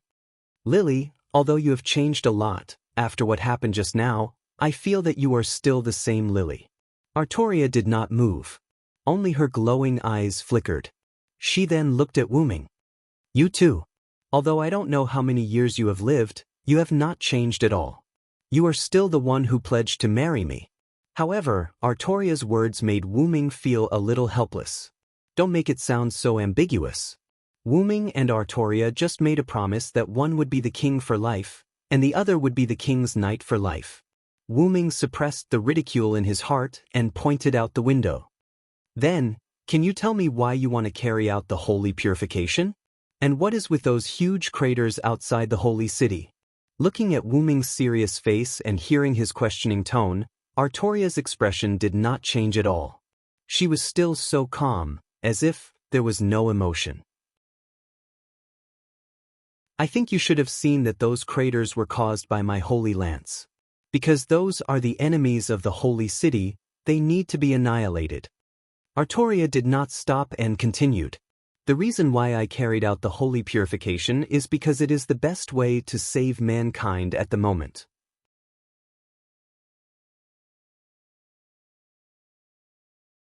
Chapter 679. Artoria pointed at the part of the wall behind Wu Ming that was missing because of the Holy Lance's attack. Because they were on top of the Holy City's tower, Wu Ming and Artoria could see the edge of the world from where they were standing. You should have noticed it as well, right? The edge of this world is constantly shrinking. In the end, the entire world will collapse. The best solution right now is to store humans with pure hearts into my holy spear. Only then can we ensure the existence and continuation of humanity. Then, why don't you cooperate with Chaldea? They have the ability to save this era. If it were you, you wouldn't hesitate to cooperate with them, right? Wu Ming asked in confusion. However, Artoria shook her head. They came too late. I can't leave the fate of the human race in their hands. If I did nothing but wait for their arrival, and if they deliberately got entangled in the first few months, this era would collapse, and the human race would be completely hopeless. Therefore I made my choice. Moreover, the one who holds the Holy Grail is the king of the desert in the west.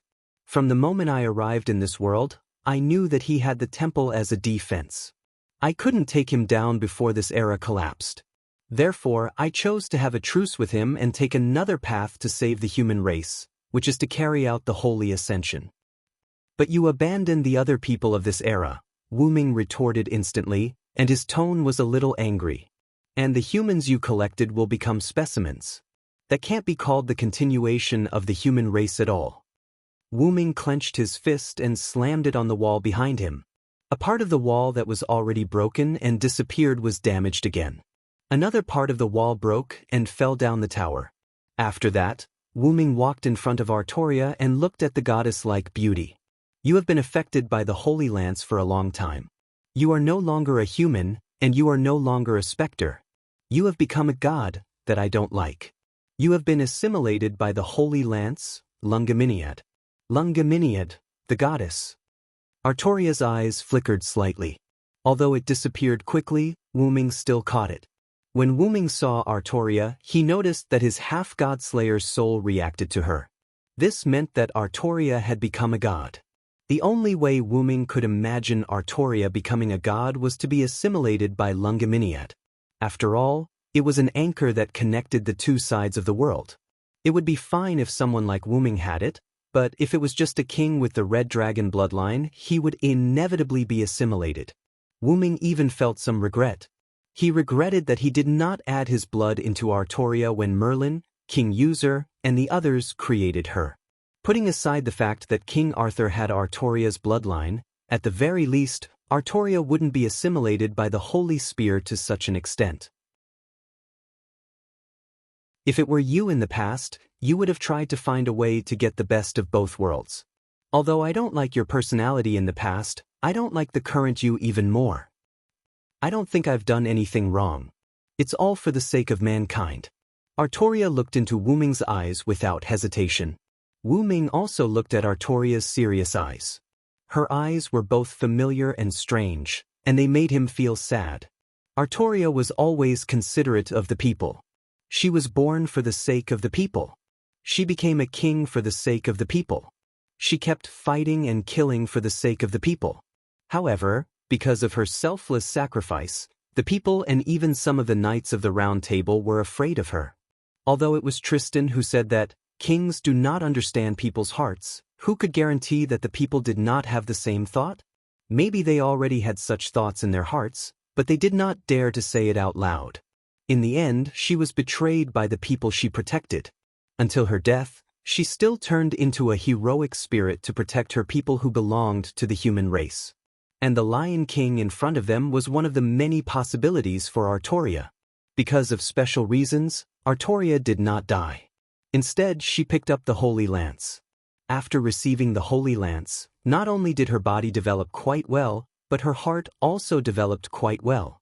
She was infinitely close to becoming a god. However, her main purpose was still to protect the human race. That was why she used such an extreme method.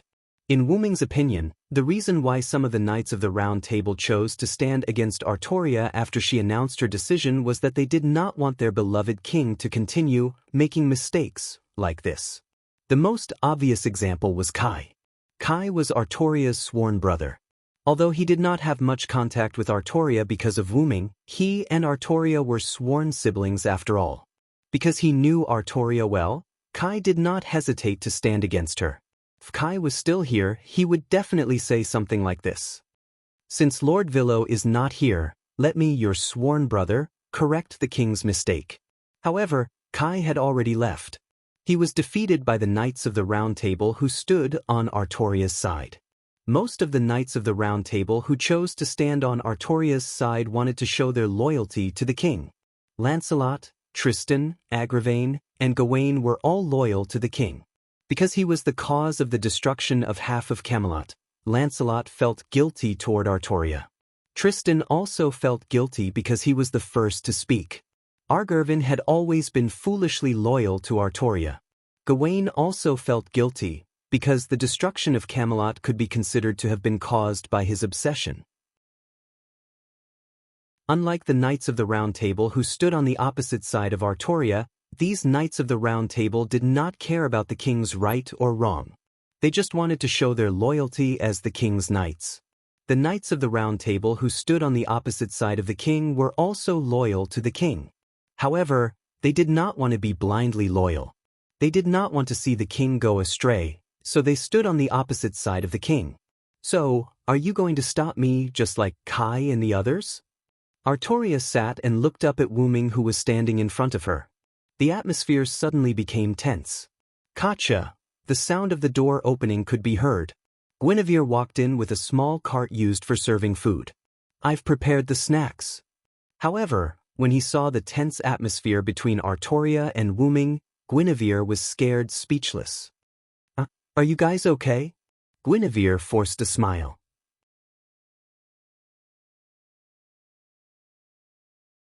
Chapter 680. Don't worry, nothing will happen to me and Lily. Wu Ming smiled at Guinevere with a look that said, nothing will happen to us. Wu Ming walked to Guinevere and took the cart from Guinevere's hand. He then looked at Artoria. Let's have some snacks first. Ever since you became the queen, we barely had time to eat snacks together. Artoria stared at the snacks on the cart and nodded. No matter how things changed, Artoria's attitude towards food would not change. Seeing Artoria like this, Wu Ming couldn't help but feel relieved. Wu Ming pushed the cart over, picked up a snack, and put it in front of Artoria. Artoria paused and then looked at Wu Ming. Take it as an apology for not responding to your call in time, Lily, Wu Ming said with a gentle smile. Artoria didn't say anything, and her expression didn't change. After all, she was the queen. How could she accept food from others? Guinevere thought. But just when Guinevere thought Artoria refused, Artoria opened her mouth and ate the snack that Wu Ming gave her. I miss it, Artoria said softly. Guinevere was jealous. Mr. Villo, I want some too, I want some too. Guinevere clung to Wu Ming and pouted. Yes, just like that, Wu Ming began the game of snacks, which was actually food. After the snacks were eaten, the negotiation between Wu Ming and Artoria also ended. I won't be your enemy, Lily. After all, Artoria gave the Knights of the Round Table 3 choices. One was to kill her, the second was to join her, and the third was to leave her. I will leave, but I will come back again. After Wu Ming said those words like a villain, he left the holy city without any hesitation. Although she knew that Wu Ming might become her enemy in the future, Artoria didn't stop Wu Ming. Artoria just gave an order to all the knights of the holy city, and then fell asleep again. The British silver dragon Villo, Sarenth Ed, has become a rebel knight. If you meet him in the future, you can fight him. Gawain and Agrawin, who stayed in the holy city, were shocked, but they were completely loyal to Artoria and immediately accepted the order. Guinevere sat by the window, looked at the direction where Wu Ming left, and sighed. Mr. Villo, after he left the holy city, Wu Ming, he had been going west. Wu Ming didn't want to be an enemy of Artoria, but he could be an enemy of the servant in the desert in the west. He could take the Holy Grail from the servant and then find Grazzi and the others, and restore the humanity before Artoria's plan could be carried out. After all, if Artoria's plan was successful, then even if the singularity didn't completely collapse, it would collapse because of Artoria's plan. In short, the Holy Lance was the rocket, the pure-hearted people were the transportation materials, and the entire singularity, including other humans, was the fuel to push the rocket. The fuel would be burned out and the rocket would be successfully launched at the cost of the fuel. And even if Wu Ming defeated Artoria, the central control center, if the Holy Grail was not recovered, the singularity's collapse would continue.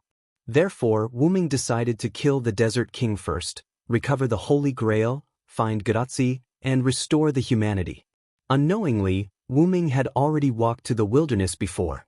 According to Wu Ming's guess, this was probably the battlefield of the war that took place in this singularity. Whether it was the Crusaders and the former holy city of Jerusalem, the Lion King and the Lionheart King, or even the current Lion King and the Desert King, the main battlefield was likely to be here. Therefore, the land here was completely dead, the trees withered, and lost their vitality. Gradually, Wu Ming walked to the place where he first appeared. There was a sunken circle on the ground here. This was a small trick Wu Ming used to trap the refugees. After Wu Ming released the refugees, he didn't repair this place. After all, after the singularity was restored, this place would also be restored. Now it seems that this place can be used as a marker. After all, this place was quite obvious, although Wu Ming wouldn't get lost. After briefly reminiscing about this place, Wu Ming left. After all, Wu Ming still didn't know the enemy's information. No, it couldn't be said that he didn't know, it should be said that he didn't know at all. Wu Ming only knew that the other party was a pharaoh, that was all. If I knew earlier, I would have asked Lily and Veer about the Sun King. However, since things had come to this, Wu Ming couldn't go back. After all, I'm not weak. Wu Ming encouraged himself. Magic power condensed in his eyes. Wu Ming looked ahead, and not far away, there was a place where sand was faintly visible. That should be the edge of the desert. Although that was the case, Wu Ming only saw sparse sand in the place, and many places were still lifeless wastelands. Let's prepare a little. The magic power in his eyes dissipated, and Wu Ming said lightly. After the magic power in his eyes dissipated, more magic power emerged from Wu Ming's body. Blue magic power condensed from Wu Ming's body, like a blue flame burning Wu Ming's body. In an instant, the blue flame dissipated, and what was revealed was an armor formed by magic power. Then there was a cracking sound, and some fragments of armor appeared on Wu Ming's back. The fragments surrounded Wu Ming's head and turned into a helmet that looked like a dragon's head. Wu Ming waved his hand, and a red cape appeared from his shoulders, fluttering with the wind. Then, Wu Ming's body flew up. After all, walking was a bit slow, so Wu Ming chose to use telekinesis to fly. Telekinesis was not magic, it was the evolution of powerful mental power, so it was not limited to factors such as spirit base and magic power. Just like that, Wu Ming began to fly toward the desert in the west. However, it wasn't long before Wu Ming discovered that many figures had appeared below him. Wu Ming took a closer look, and at the end of the black mass of figures, there was a knight in armor. Wu Ming took a closer look, and it was actually Tristan? Tristan? Why is he here? Wu Ming was puzzled. But after seeing other things, Wu Ming was no longer puzzled. He was chasing some refugees, and those refugees were the ones Wu Ming saved from Gawain at the city gate.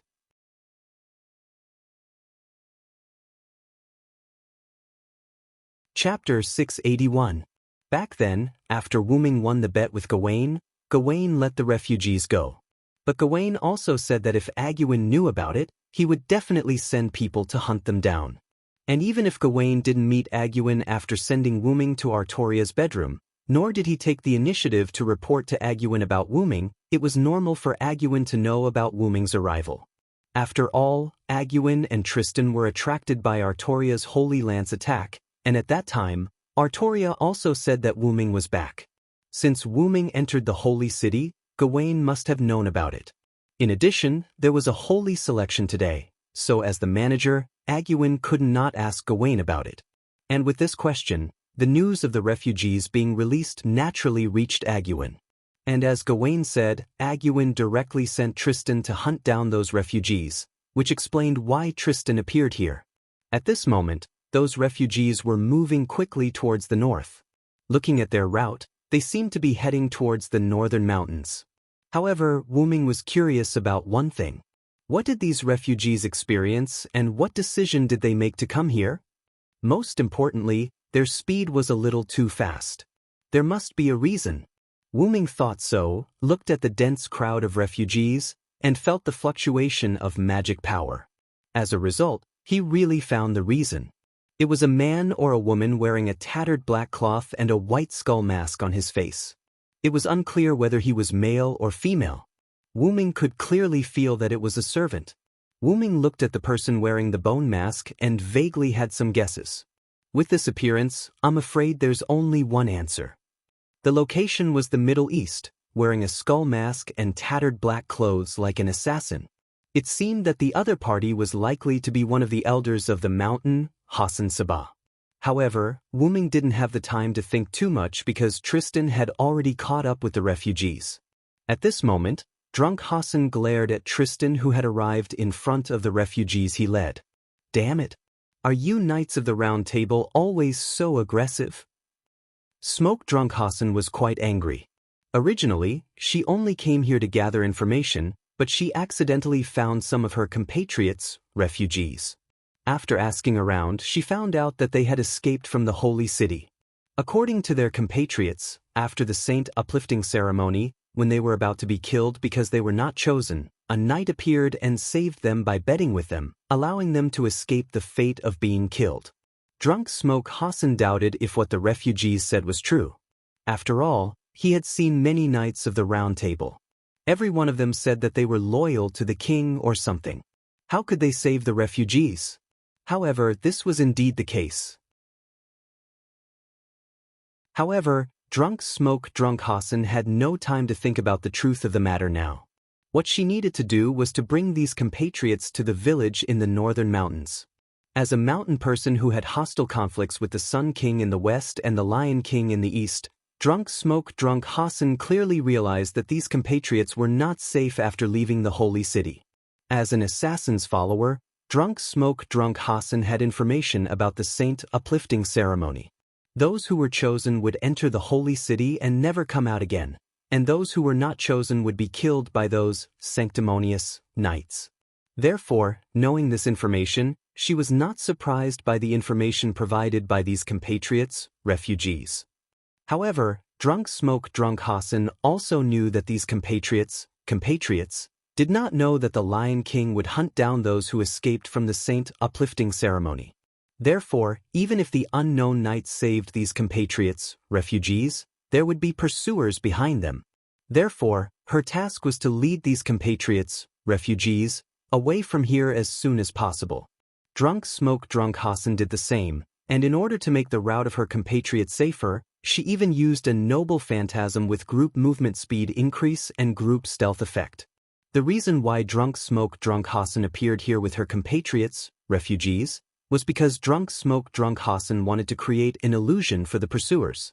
Therefore, she led these refugees to the south of the wilderness and prepared to head to the mountains in the north from here instead of going directly to the north from the holy city.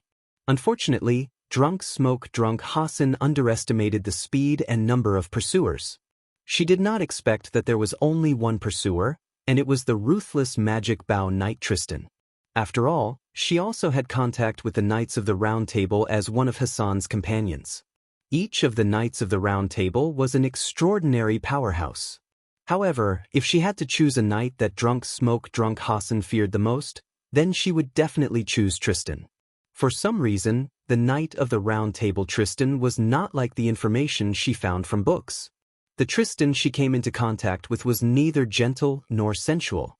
Instead, he was quite ruthless. In addition, he was summoned as an archer this time. Tristan, who held a magic bow in his hand, often cut the enemy into pieces. Moreover, because of the magic bow, Tristan's speed was not weak. In addition, he was not a stupid guy. Therefore, he easily found the group of refugees led by Drunk Hassan. And because Tristan was alone, this made Drunk Hassan's situation particularly unfavorable.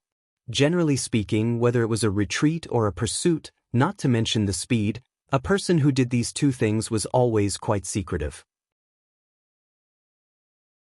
Just like Drunk Hassan, if she retreated alone, then not to mention Tristan, even the Lion King himself might not be able to catch up. However, the situation this time was reversed. As an assassin who walked in the shadows, she had to lead many people to retreat in the light, and the number of pursuers became one person. Unfortunately, Tristan was quite qualified as a pursuer. Because Drunk Hassan led a large group, she only discovered Tristan when he was about to approach the group of compatriots, refugees, that she led. After that, Drunk Hassan fully activated his noble artifact and skills, hoping to get rid of Tristan. However, things went against her wishes.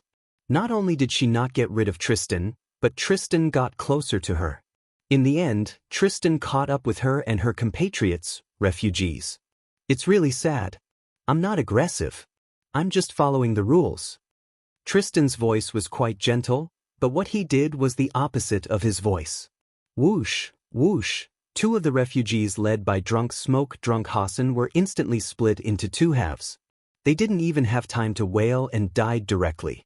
This terrifying scene made the refugees panic, but Drunk Hassan couldn't comfort them at this moment, because, if she was careless, then she would be the same as the two corpses that had turned into four halves.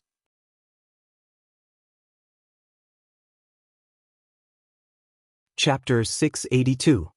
How sad. Tristan closed his eyes and said this sentence coldly, contrary to his current expression. However, even if Tristan's eyes were closed, Drunk Hassan did not think that the other party could not see it. Your purpose is for me, right? In that case, I'll use my life in exchange for the survival of my compatriots. I hope you can retreat, Drunk Hassan said. After all, chasing a group of refugees all the way to the desert. If there was no temptation, how could anyone go to this extent? Indeed, the reason why I'm chasing them like this is also for you, one of Hassan, Tristan admitted generously. However, the mission given to me by the higher-ups is to hunt down the refugees. Finding Hassan is just an unexpected surprise. In short, Tristan meant that hunting down the refugees was the main mission, and killing Hassan was just a side mission. In that case, I'll use my head as the price to make you unable to move your legs and right arm for the rest of the day. Drunk Hassan said as he picked up the dagger in his hand and slashed at his own neck. Although it was a dagger, as long as there was a special technique, it was possible to cut off a head. With her identity as Hassan, she could also throw her head to Tristan within a few seconds after the head was cut off. Although Tristan's character was not like the Knights of the Round Table of King Arthur in the books, Drunk Hassan knew that even so, he was still a knight of the Lion King. She could definitely make Tristan, as a knight, abide by the agreement she made by using such a semi-coercive method. He hoped that after his death, these compatriots could successfully reach the mountains in the north. As long as they entered the mountains, the other Hassan hiding in them would definitely find them. That way they would be safe. Just like how time slows down before death, Smoky Drunk Hassan thought carefully. However, Drunk Hassan found that the dagger he was slashing at himself could not be cut down. It was as if there was an invisible wall between his neck and the dagger, and this wall blocked the dagger from cutting his neck. At this moment, a voice came from beside him. If your death only requires Tristan's legs and right arm to remain motionless, then your sacrifice is meaningless. Drunk Hassan subconsciously turned his head. A silver knight, whose face could not be seen at all, was standing beside him, fully armed to the head and completely unable to see his face. The silver knight was Wu Ming, who had been watching from the sky. Looking at the patterns on Wu Ming's armor, Drunk Hassan's heart trembled. Then he quickly distanced himself from Wu Ming.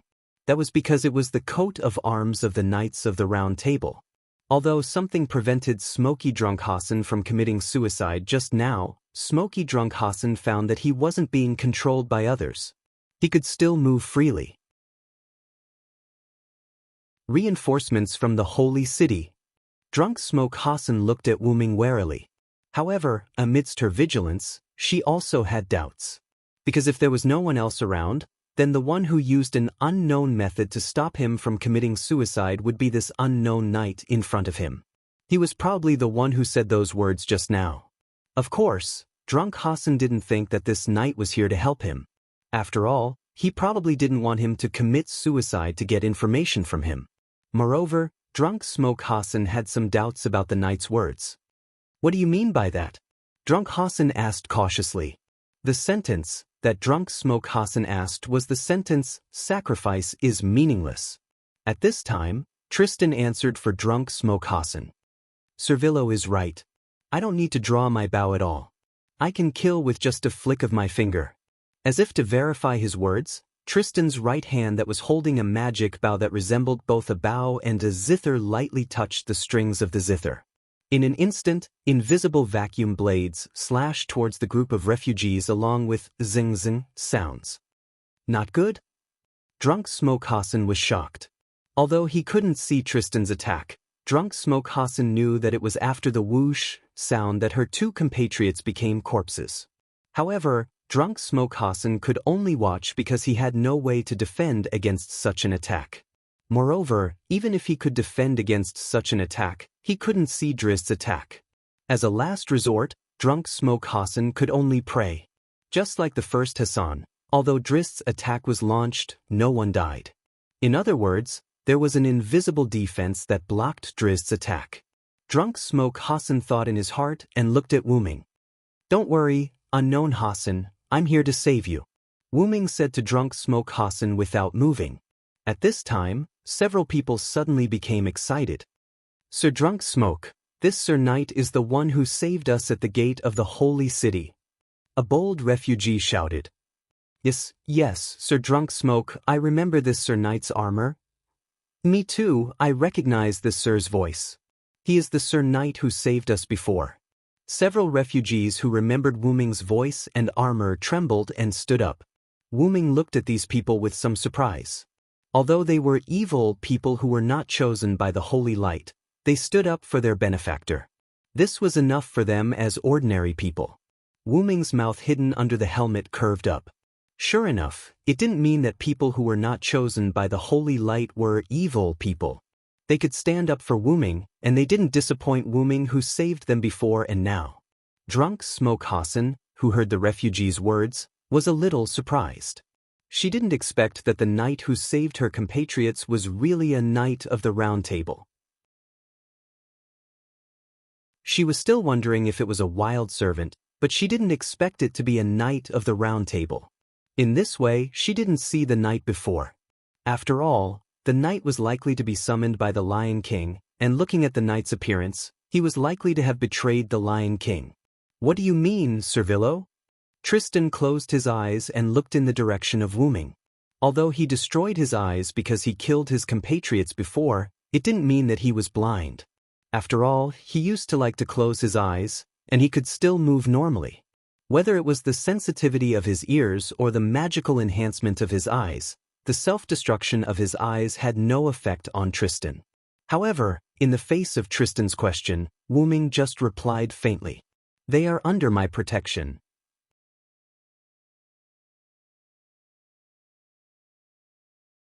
Chapter 683.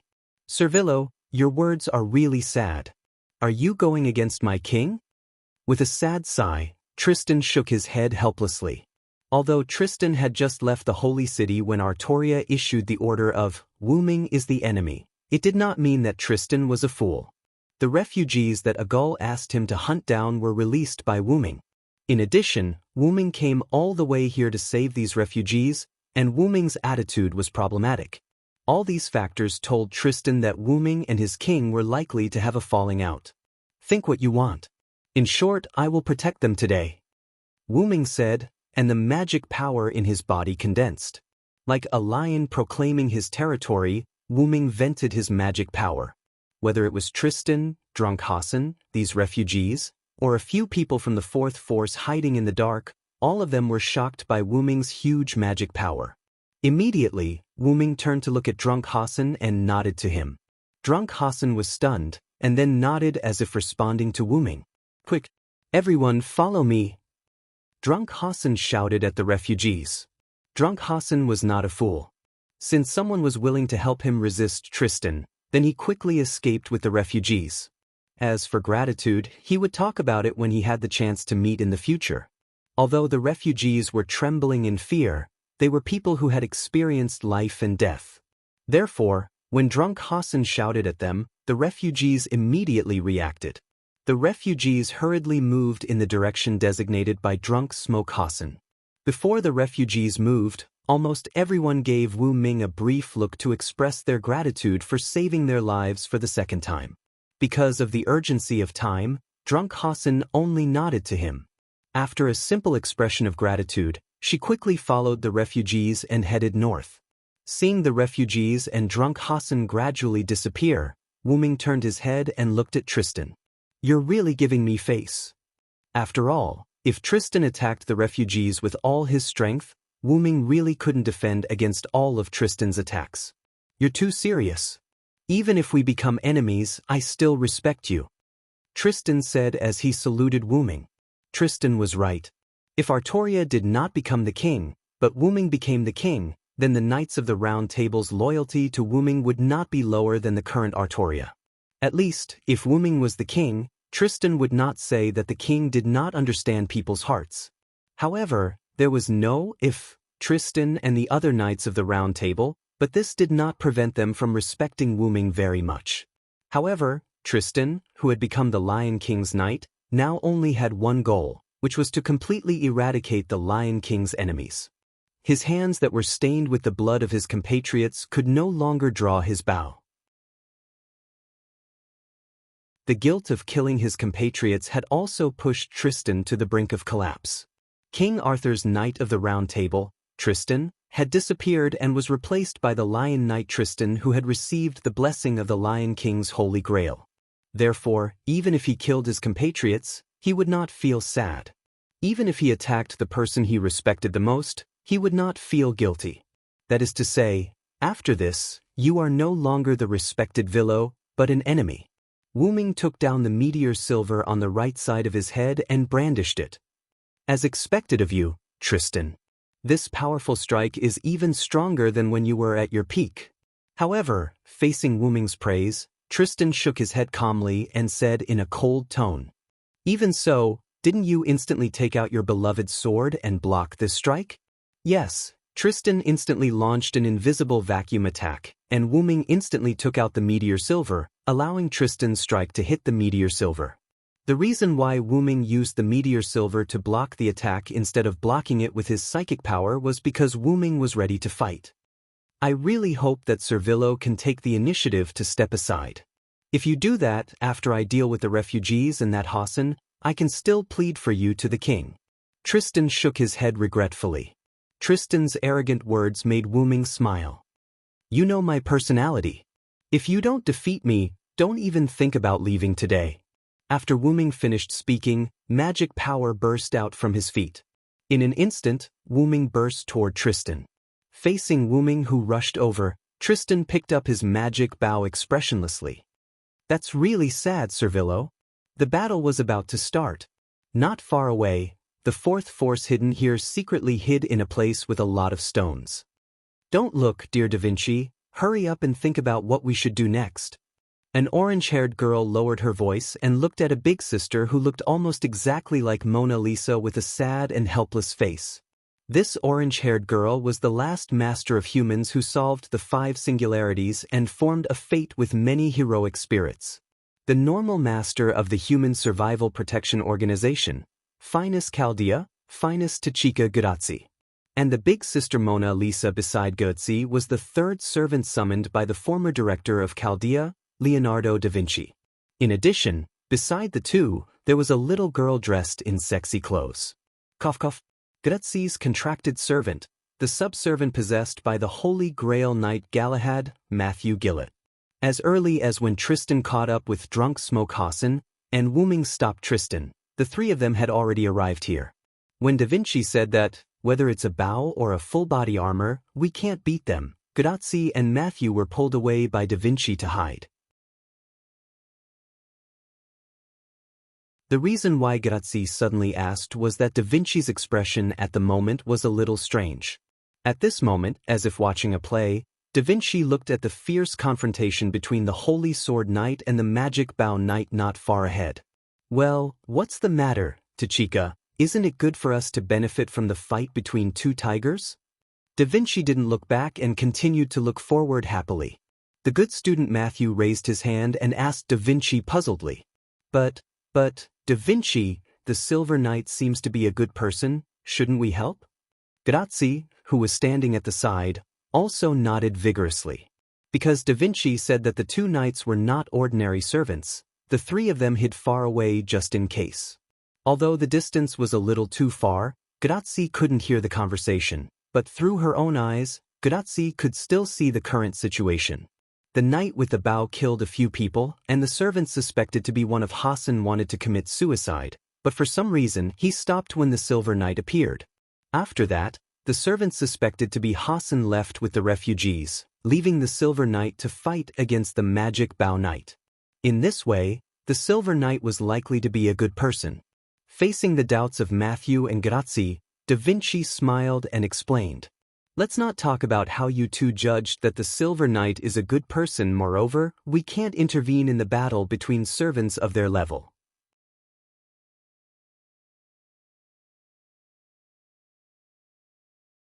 Chapter 684.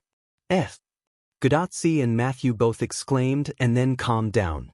It seemed that what Da Vinci said was right. Then do we need to leave? Grazzi asked. After all, the refugees had already left, and they couldn't intervene in the battle between the two knights. It seemed that the only answer left was to leave. However, Da Vinci smiled and shook his head. This made Grazzi and Matthew confused. Why was he so hesitant to advance and not to retreat? Why was he being so hesitant? At this time, Grazzi's bracelet made a sound. Well, I think Da Vinci meant for you to wait and see. Ugh, I forgot that there was a doctor, Matthew said awkwardly. Matthew's words are really hurtful. Even if I couldn't contact you for a while, you wouldn't have forgotten about me. Roman's words were full of powerlessness. When Grazzi and the other two came to this singularity, they appeared directly in the desert.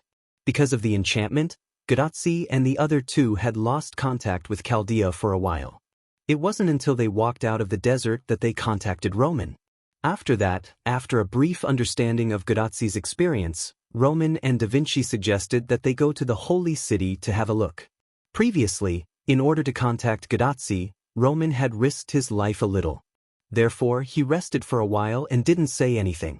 In addition, Roman's presence was indeed a little low, so Grazzi and the other two, no, it should be Grazzi and Matthew, ignored Roman for a while. Oh, I'm sorry, Grazzi smiled embarrassedly. Forget it after all, I'm used to it. Fortunately, the director is not here, or I would be scolded again. After all, it was the fault of the person operating the spirit particle transfer device that sent Grazzi and the other two to an unknown enchantment. Speaking of Olga Marie, Matthew remembered something and asked, "Is Miss Teeps still in the superintendent's room?" Then Roman's voice was heard. "Yes, that's right.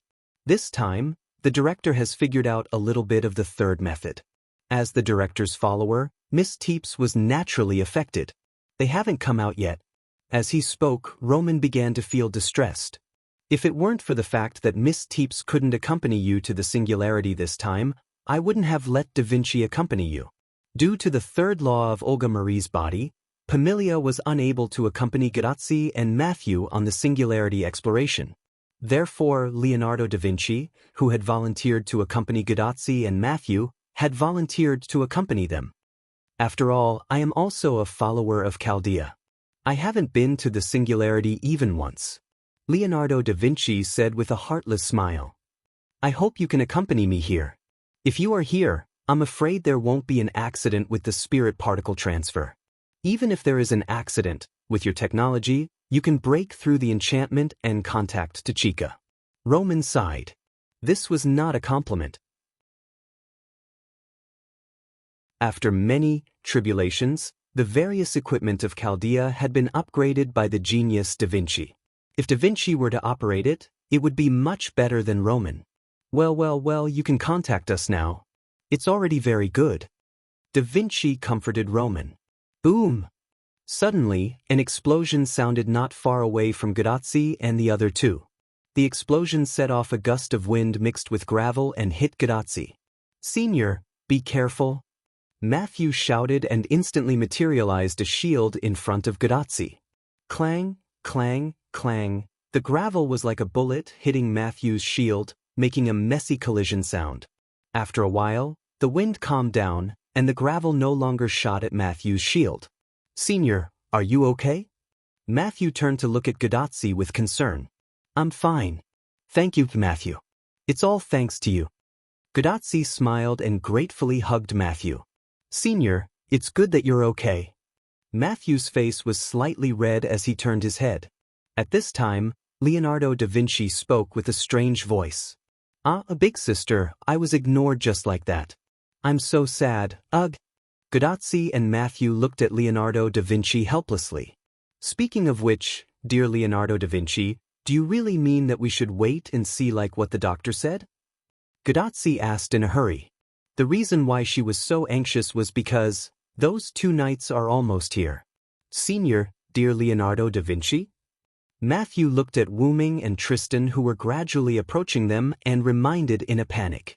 It was precisely because Wu Ming and Tristan were fighting that they got closer to this side, that the situation of gravel flying everywhere happened. And they couldn't beat the other party at the moment. If they were discovered, they would definitely be treated as thieves.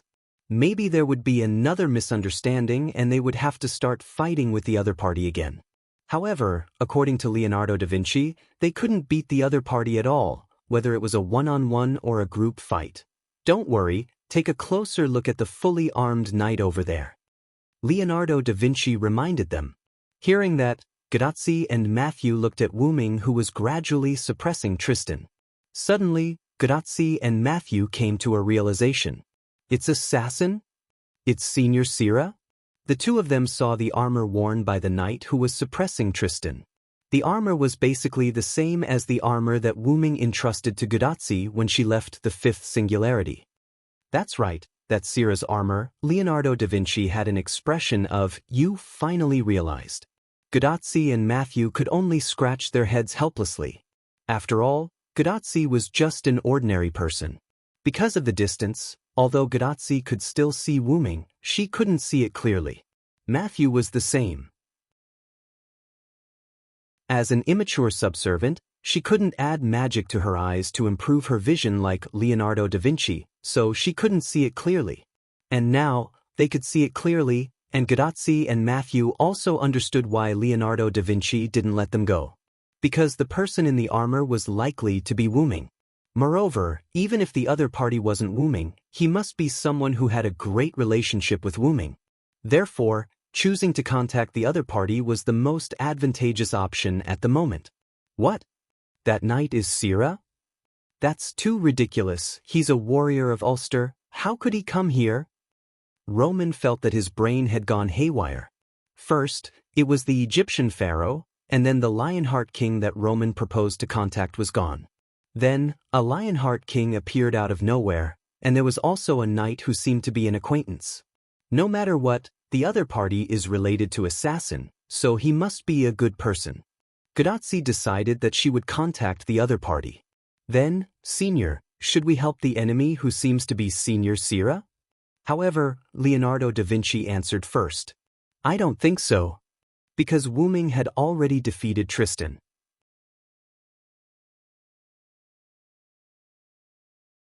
Chapter 685. A moment later, Wu Ming rushed towards Tristan with meteor silver in his hand. Facing Tristan, although Wu Ming was a little cautious, he didn't care too much about Tristan.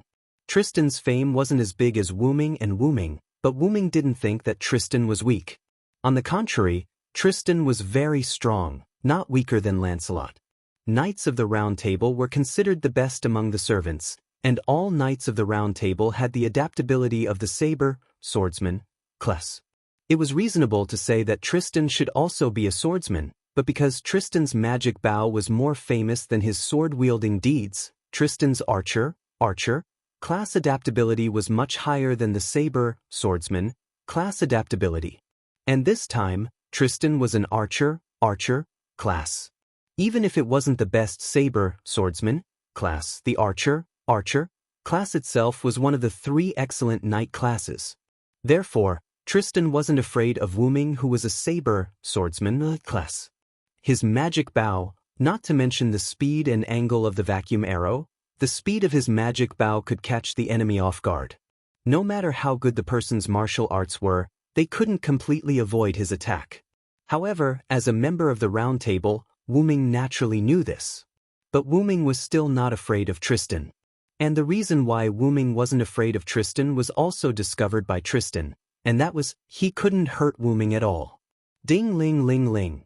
Tristan gently plucked the strings of the magic bow in his hand, and several invisible attacks appeared out of thin air and attacked Wu Ming. Zeng zeng zeng. The vacuum blade made a sound in the air, and Tristan was sure that his attack had hit Wu Ming, but the opponent was completely fine. This again. Tristan frowned slightly, then suddenly rolled and dodged the sword chi released by Wu Ming using meteor silver.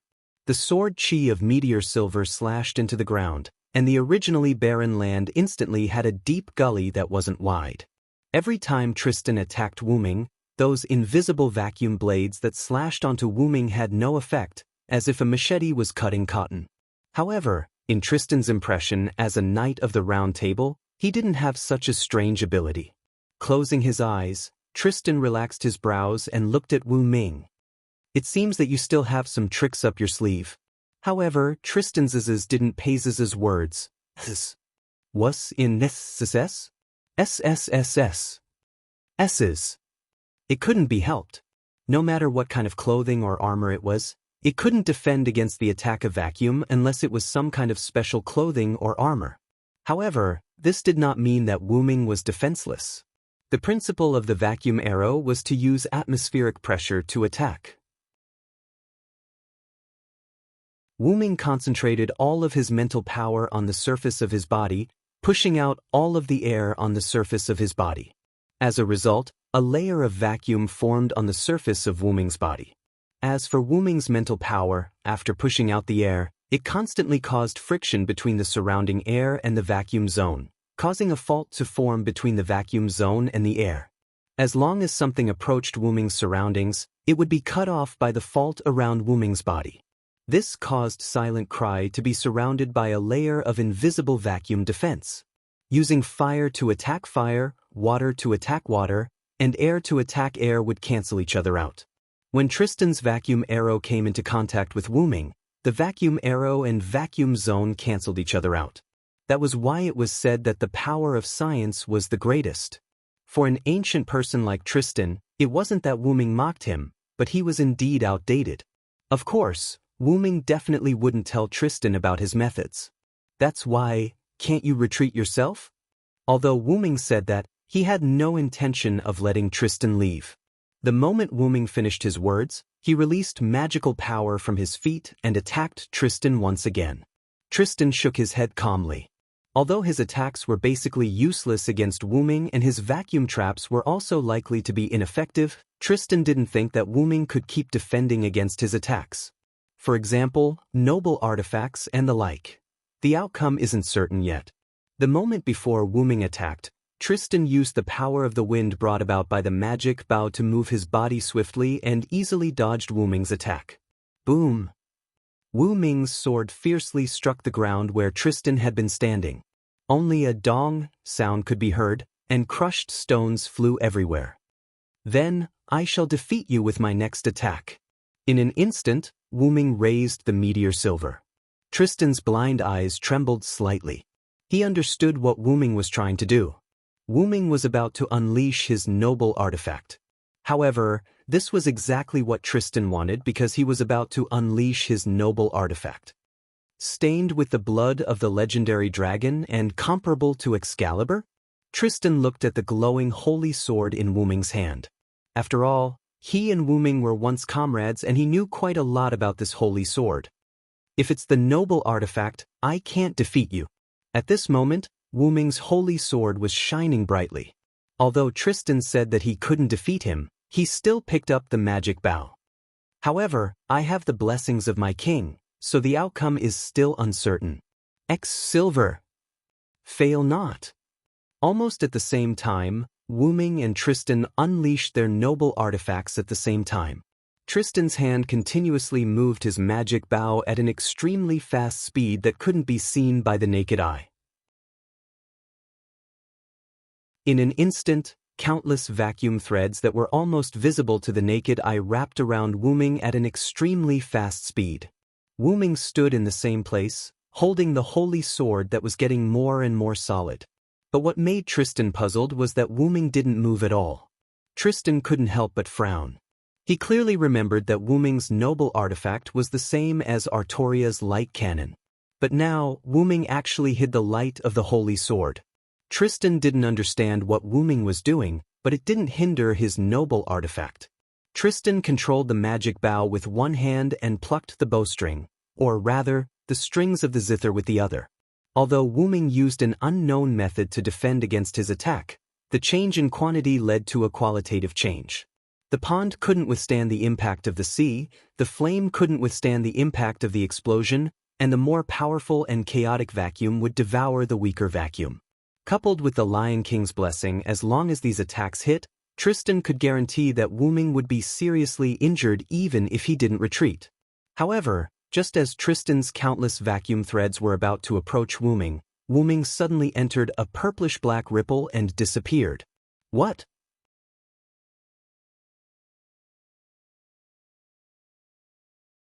Chapter 686.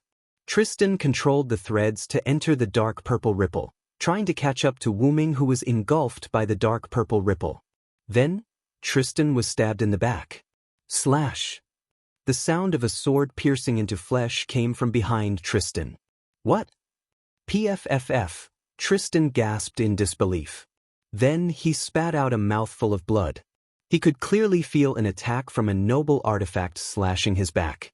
Even though he couldn't see his back, Tristan could still feel that the slash had slashed his back from his shoulder to his lower back. The invincible Tristan fell. Then, he turned his head around and looked behind him. Two dark purple ripples appeared behind Tristan, similar to the one where Wu Ming was. In one of the ripples, countless threads that belonged to Tristan's noble relic also came out. However, these threads entered the second dark purple ripple. As for where the threads that entered the second dark purple ripple went, Tristan had no idea. However, he now knew how Wu Ming got behind him and avoided his noble relic that went deep into the dark purple ripple. You should have heard some rumors, right? I'm not human. Tristan removed his noble relic and Wu Ming kept the three dark purple ripples. Tristan nodded helplessly. Yes, that's right. I've heard rumors that Servillo isn't human. Tristan began to use the term of address. And since Tristan said so, it meant that he was aware of Wu Ming's situation. Even so, you and His Majesty are still the most respected people among the Knights of the Round Table. Tristan's tone started to become gentle, as if the words of a dying man are kind. However, Wu Ming kicked Tristan unhappily. All right, you're talking like you're leaving. I've held back. I didn't hurt your spirit core. Although Tristan's back was slashed open by Wu Ming's noble artifact and he spat out a lot of blood, Tristan's spirit core was not injured at all. Servants were made of magical power. Whether it was blood, bones, or anything else, they were all made of magical power.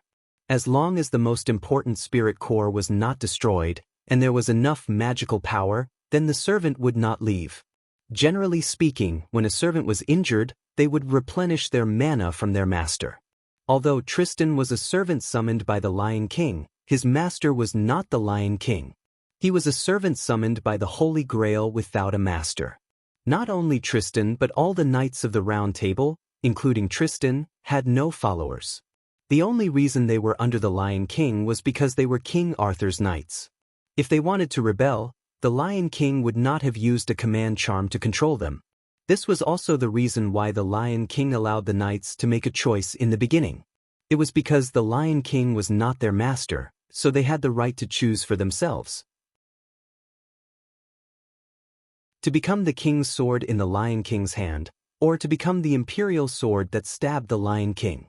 Some people chose to become the Lion King's sword, and some people became the Death Admonishers. After that, the Lion King's sword slaughtered the Death Admonishers who held the imperial sword. Therefore, as the Lion King's blade, Tristan wasn't the Lion King's follower.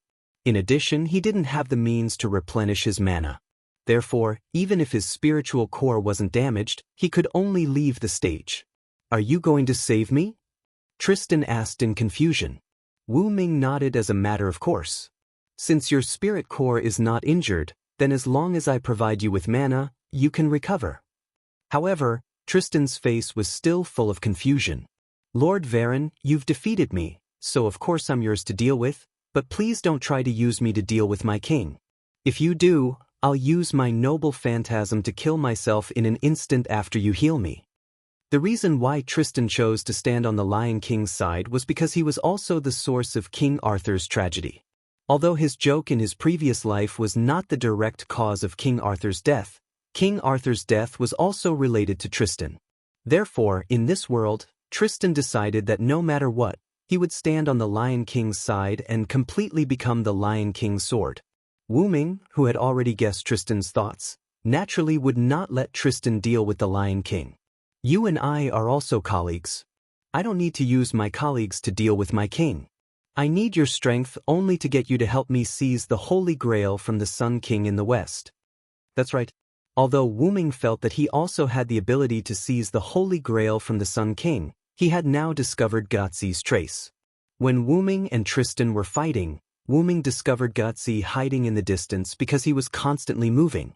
Why did Wu Ming come to this singularity? Wasn't it to help Guotzi repair the singularity?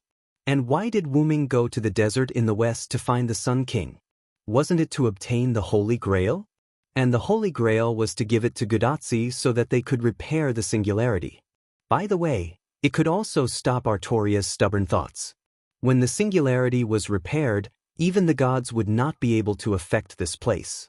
After all, the era had eliminated the gods, and the goddess Lungaminiad would also be eliminated by the era of repair.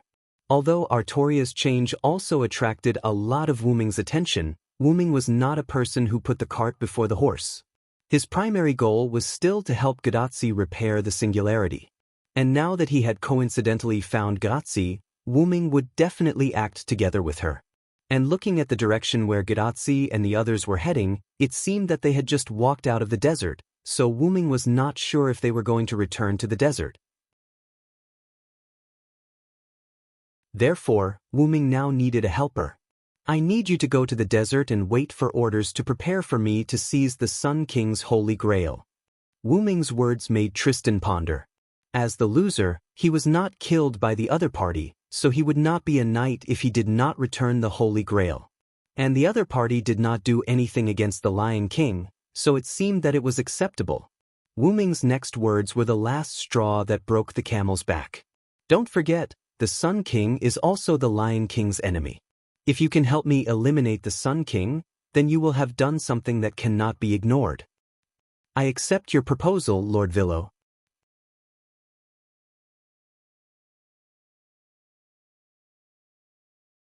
Chapter 687. Tristan's surrender made Wu Ming nod in satisfaction. Then, Wu Ming and Tristan signed a contract. Wu Ming would provide Tristan with a large amount of mana to support his own recovery, and the price was that Tristan would temporarily become Wu Ming's subordinate. Wu Ming could order Tristan to do anything, but he couldn't order Tristan to do anything that was disadvantageous to the Lion King. This contract was two-way. Whether it was Wu Ming or Tristan, once they violated the contract, they would be counterattacked by the contract. Even so, this contract was still disadvantageous to Tristan. Firstly, the contract only required Wu Ming to provide mana, while Tristan had to listen to Wu Ming's orders. In comparison, the contract was quite disadvantageous to Tristan. Secondly, even if there was a counterattack from the contract, with Wu Ming's strength and means, Wu Ming wouldn't be in any situation at all. And if Tristan were to be counterattacked by the contract, the destruction of his spirit core would be the least of it. If it was more serious, Tristan's spirit foundation would collapse and he would be sent to the martyr's palace. However, this couldn't be helped. Who asked Wu Ming to be the strong? The strong wouldn't be bound by rules. Only the weak Tristan would be bound by the contract. This was the case in all aspects. After establishing a mana link with Tristan and providing Tristan with a large amount of mana to recover, Wu Ming looked at the pile of rocks not far away. In the battle just now, Wu Ming inadvertently found the hiding place of Guotzi and the others. It should be there. Wu Ming was about to speak, but he suddenly thought of something and stopped Wu Ming. Then, Wu Ming snapped his fingers mischievously. A black-purple ripple appeared in the air above the pile of rocks. Then, a few large rocks that Wu Ming got from somewhere fell out of the black-purple teleportation gate. Senior, watch out. Matthew's scream was the first to be heard. Those over there, please come out. Wu Ming deliberately lowered his voice and spoke to Guotzi and the others in a rough voice.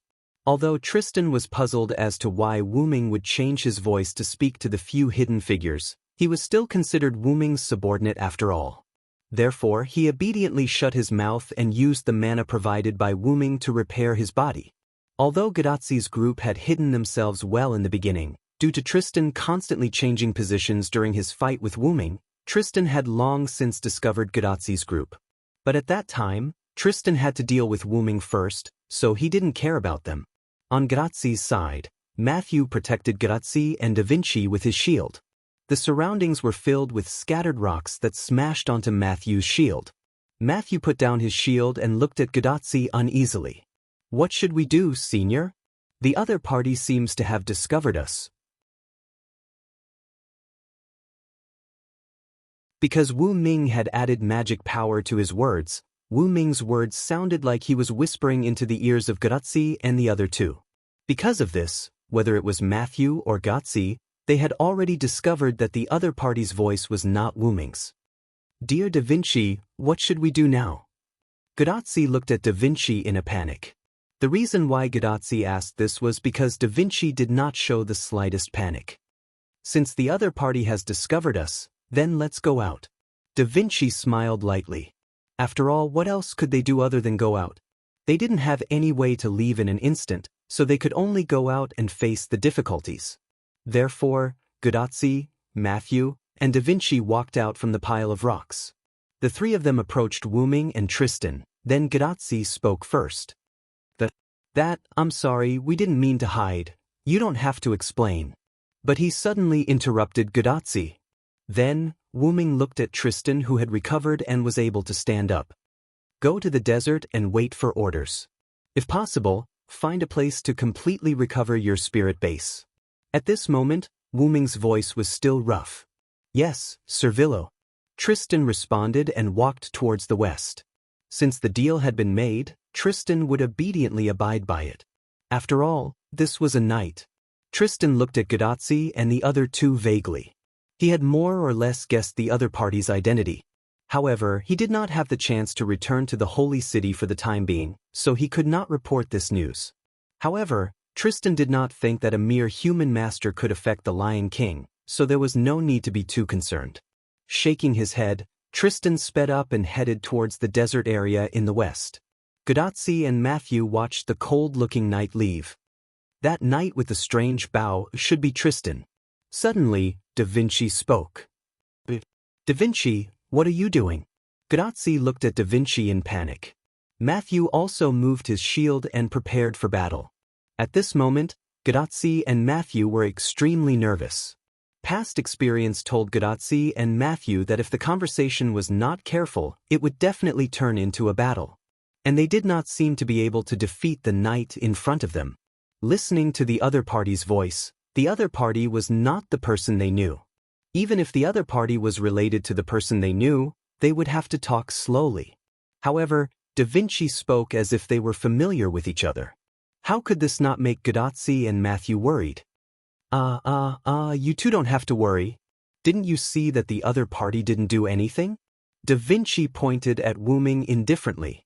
Gadatsi and Matthew looked at Wu Ming and found that the other party did not do anything. Although there was indeed no movement, Gadatsi still quietly whispered in Da Vinci's ear. "But, Da Vinci, it's better to be careful. Tachika, whispering to the people around you before you can distinguish whether the other party is an enemy or a friend, such behavior will cause the other party to be dissatisfied." Sigh. This voice is... Gadatsi and Matthew both looked at Wu Ming blankly. Because this time, Wu Ming used his own voice. "Assassin, Senior Sira?" Gadatsi and Matthew both shouted in surprise. Wu Ming knowingly took off the helmet and clipped it to his waist. The knight who took off the helmet revealed the face that Gadatsi and Matthew were familiar with. Then, the face smiled and greeted Gadatsi and Matthew. "Long time no see, Tachika, Matthew."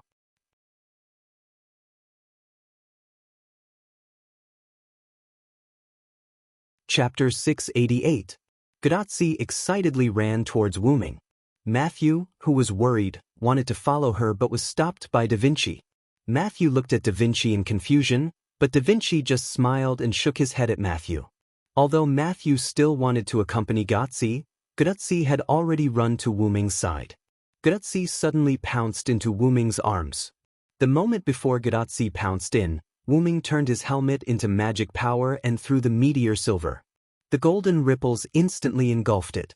Due to inertia, Wuming hugged Gadazi and spun around a few times, successfully making Gadazi laugh. "What, assassin, I missed you so much, haha." Wuming hugged Gadazi and spun a few more times, then stopped and put Gadazi on the ground. Wuming then stroked Gadazi's little head as if he was looking at a little sister who needed love. "I missed you too, Tachika." At this time, Gadazi's watch suddenly emitted the sound of Roman's crazy and disbelief. "Are you for real? Are you really Sira? This is unbelievable. If I didn't hear wrongly, the knight just called you a Villo? Could it be that you are King Arthur's first knight of the Round Table, Villo Sira Ed? But that's impossible. You are obviously Sira of Ulster. How could you become King Arthur's knight? The timeline doesn't match at all." Then, Roman seemed to have thought of something and his voice stopped abruptly. This made Gadazi a little confused for a moment, thinking, what's wrong with the doctor? Why did he suddenly stop talking after a long speech? Wuming could not help but laugh at Roman's reaction. Ever since he knew about Gidea's identity, he was completely sure of Roman's identity and did not have the slightest doubt. And since Roman was that person, it was not strange that he knew about Wuming. But Roman could not show it after all, he was just an ordinary human. "Well, I forgot, you are a mysterious guy who has always been alive. If that's the case, then it's understandable that you left a record in history across time." "Ah." Roman laughed. It had to be said that Roman's answer to himself was rather perfect. If he had been alive all this time, he would have been able to recover from his previous shock. It seems that this guy also enjoys being a human. Wuming could see that Roman's surprise for Wuming was indeed real. This meant that the other party did not rely on his previous strength, but relearned as a human. "But how much effort did you put in that ordinary people can't even catch up with you, Roman Aceman?" Wuming silently glanced at Gadazi's watch that sent out Roman's communication sound. He seemed to see the young man with a helpless smile on his face. On the other side, Gadazi just reacted from a sudden realization. Indeed, Wuming once generously admitted that he was still alive, so Wuming was likely to exist in human history a long time ago. Then it was not strange that Wuming had multiple names and legends. Then, Gadazi hugged Wuming again with a happy face. "As expected of assassin, you're still very powerful." Wuming also smiled and hugged Gadazi, but his eyes were thinking about something. "It seems that I guessed correctly," Wuming thought in his heart. Wuming obviously did not have much contact with Gadazi, at most only a few times, but just these few times raised Wuming's favorability in Gadazi's heart to the extreme. On the other hand, Gadazi's favorability in Wuming's heart also rose to a high level. But whether it was Gadazi or Wuming, their favorability in their hearts was not the kind of love between a man and a woman, but the kind of affection similar to family. To Gadazi, Wuming, who appeared several times to help her, was like her brother, and to Wuming, Gadazi was like a younger sister who encountered trouble and needed help many times. And the reason why there was such a feeling, Wuming guessed that the problem was with Gadazi. However, even if he had guessed that the problem was with Gadazi, Wuming did not find any abnormalities with Gadazi. When Gadazi threw herself into Wuming's arms, Wuming had already probed Gadazi's body. But unfortunately, Gadazi was completely an ordinary magician, and the kind that was at the rookie level. Except for some magic and the command spell in Gadazi's hand, Wuming did not find any other mystery on Gadazi's body. However, the most unusual thing was that there was no abnormality. Wuming raised his head and looked at the huge aperture that had always existed in the sky. Could it be that Gidea did something to Tachika? As soon as this thought appeared in Wuming's mind, it was immediately cut off by Wuming himself. There was no other reason. How could a contractor who had formed a fate with many heroic spirits be affected by Gidea? Don't underestimate the star crystallization of human faith, and don't underestimate the miraculous existence called heroic spirits. Senior, at this time, Matthew's voice came from behind Gadazi, which was in front of Wuming. He saw Mashu holding her big shield and running towards him, while Da Vinci was following behind her at a leisurely pace. By the way, Da Vinci walked over. "Matthew!" Gadotsi broke away from Wu Ming's arms and waved at Matthew. After Matthew came to Gadotsi's side, he began to greet Wu Ming. "Senior Sira, long time no see." However, Wu Ming smiled and shook his head. "Call me Senior Villo, Matthew." Senior? Matthew was taken aback, and there was a slight change in his eyes, but he quickly recovered. Matthew looked at his hand, somewhat at a loss. Matthew could feel that Galahad, who was sleeping in his body, woke up for a moment, but then fell asleep. Maybe it's because Galahad, who was sleeping in your body, suddenly woke up because she saw the person she respected the most. Da Vinci, who was a step behind, explained slowly. Hey. Is Senior Sira really the Knight of the Round Table, Villo Sira Ed? Matthew was shocked. The answer to Matthew was Wu Ming's familiar yet unfamiliar words. "It's the real deal, Junior." Ahem. Here, I'll explain to everyone the issue of the address between Galahad and Villo. No matter in any records, Galahad always called the Villo Senior. Da Vinci kindly reminded. "So, I have two seniors," Ma Shu said with excitement and uneasiness. However, Wu Ming shook his head. "Matthew, as a subservient, Matthew does have two seniors, but you have to remember, as Matthew Gillett, you only have one senior, and that is Tachika Fujimar. After all, only Galahad Sr. was Villo Sira Ed, and Matthew Gillett Sr. was Gadotsi." Matthew and Gadotsi, who heard Wu Ming's words, were slightly touched. "Just listen to Assassin, Matthew," Gadotsi said to Matthew with a smile. Facing Gadotsi and Wu Ming's smiling faces, Matthew nodded heavily. "Senior."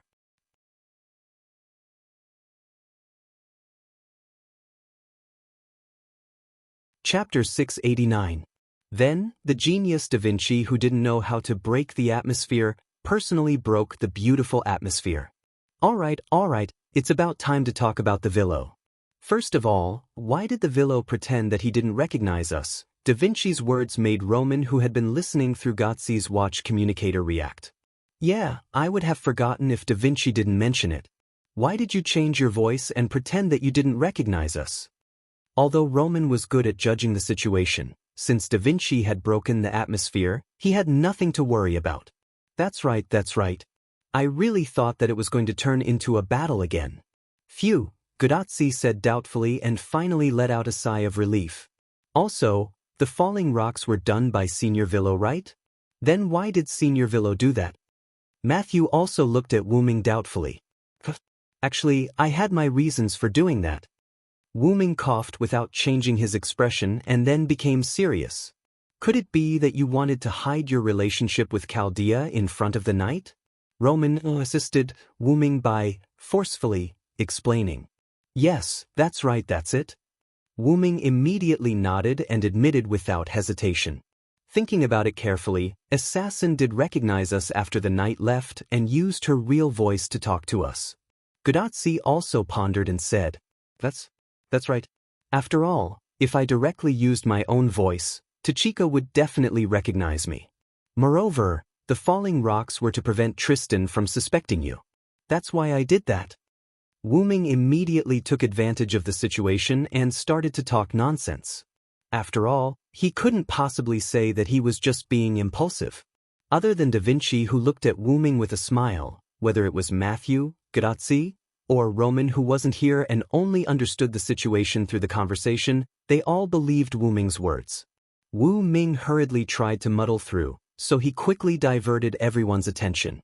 "Speaking of which, did you guys come out from the desert?" From the position of Gadotsi and the other two, the probability of them coming out from the desert was very high. Gadotsi nodded as Wu Ming expected. "Yeah, we were teleported directly into the desert by spirit particle transference." Gadotsi then told Wu Ming their experience.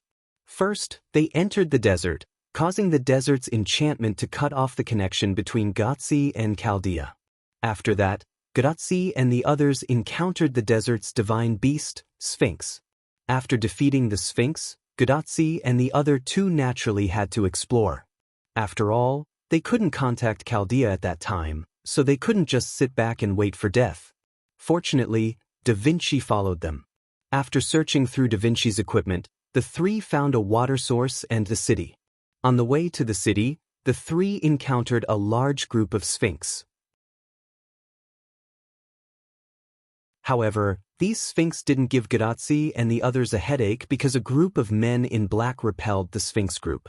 After that, because the men in black looked a bit like bad guys and they really caught a sleeping woman, Gadazi and the others came to her rescue. After that, the woman woke up and thought that they kidnapped her, so they fought with the other party again. Fortunately, Mr. Lucius came to help.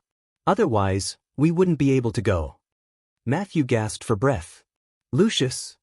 Wu Ming made a puzzled sound. Yes, that's a knight.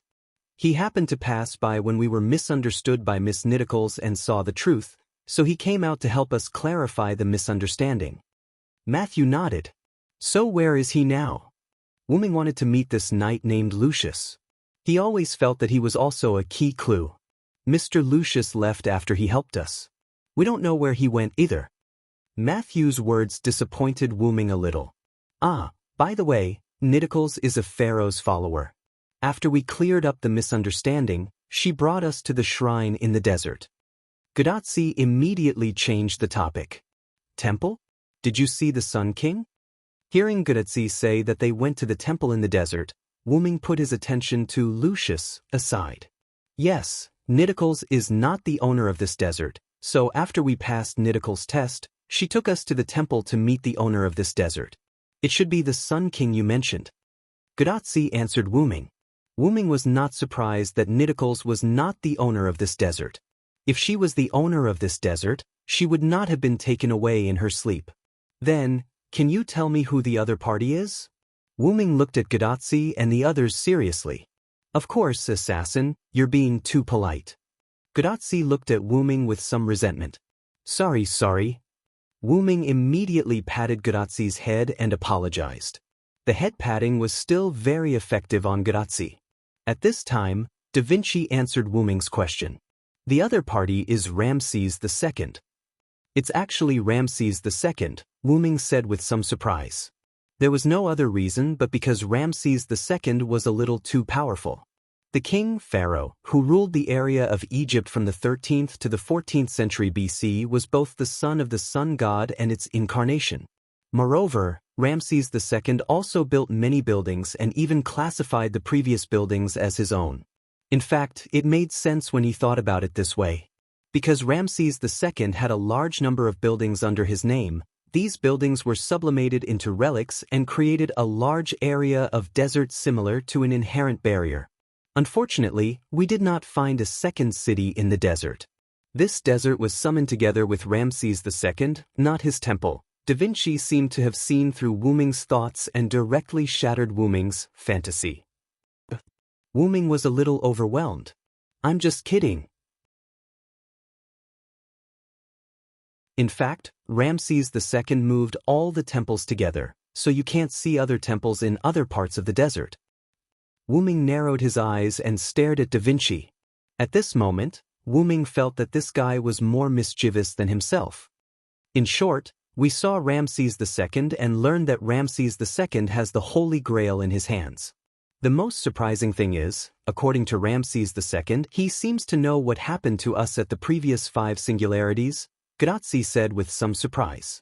However, Wu Ming was not surprised. After all, the other party was also considered a god, just like Artoria in the Holy City at this moment. Although Wu Ming did not ask Artoria, Wu Ming believed that Artoria must only know about Gadazi. Then why did you leave the desert? Is it because of Ramses II's banishment? Wu Ming hit the nail on the head.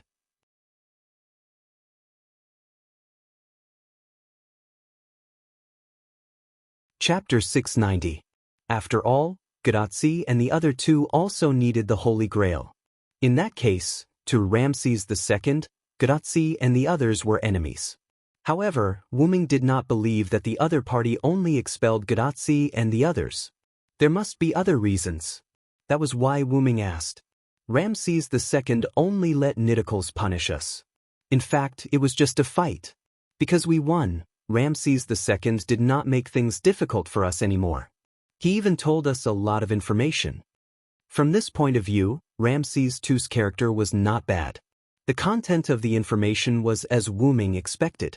The Crusaders used the Holy Grail to summon Ramses II, and then were beaten by Ramses II. He even snatched the Holy Grail and summoned his temple and this huge desert, deepening the collapse of morality in this singularity. And the reason why we were expelled is mainly because of Da Vinci. Matthew looked helplessly at Da Vinci, who was smiling without the slightest self-reflection. Da Vinci personally analyzed how Ramses II came to this singularity and his subsequent actions. Then, Ramses II actually used Da Vinci's intelligence as an excuse to take Da Vinci as his concubine. Gadazzi said halfway and could not continue. Wu Ming also knew the reason. It was because this seemingly gentle big sister Da Vinci was actually a man. Yes, a man. Because of Da Vinci's genius idea. After he was summoned, he created a Mona Lisa face puppet spirit base. After that, he stuffed himself into this spirit base and became a woman, but his heart was still a man. Although Da Vinci did not care about gender, he had always cared about art, which was the beauty of the Mona Lisa. I rejected the pharaoh, and then he kicked us out, Da Vinci said with a smile. Although I didn't see it, I can almost imagine the scene at that time. Even Roman could not help but complain. You must have sternly rejected the other party with a serious look on your face.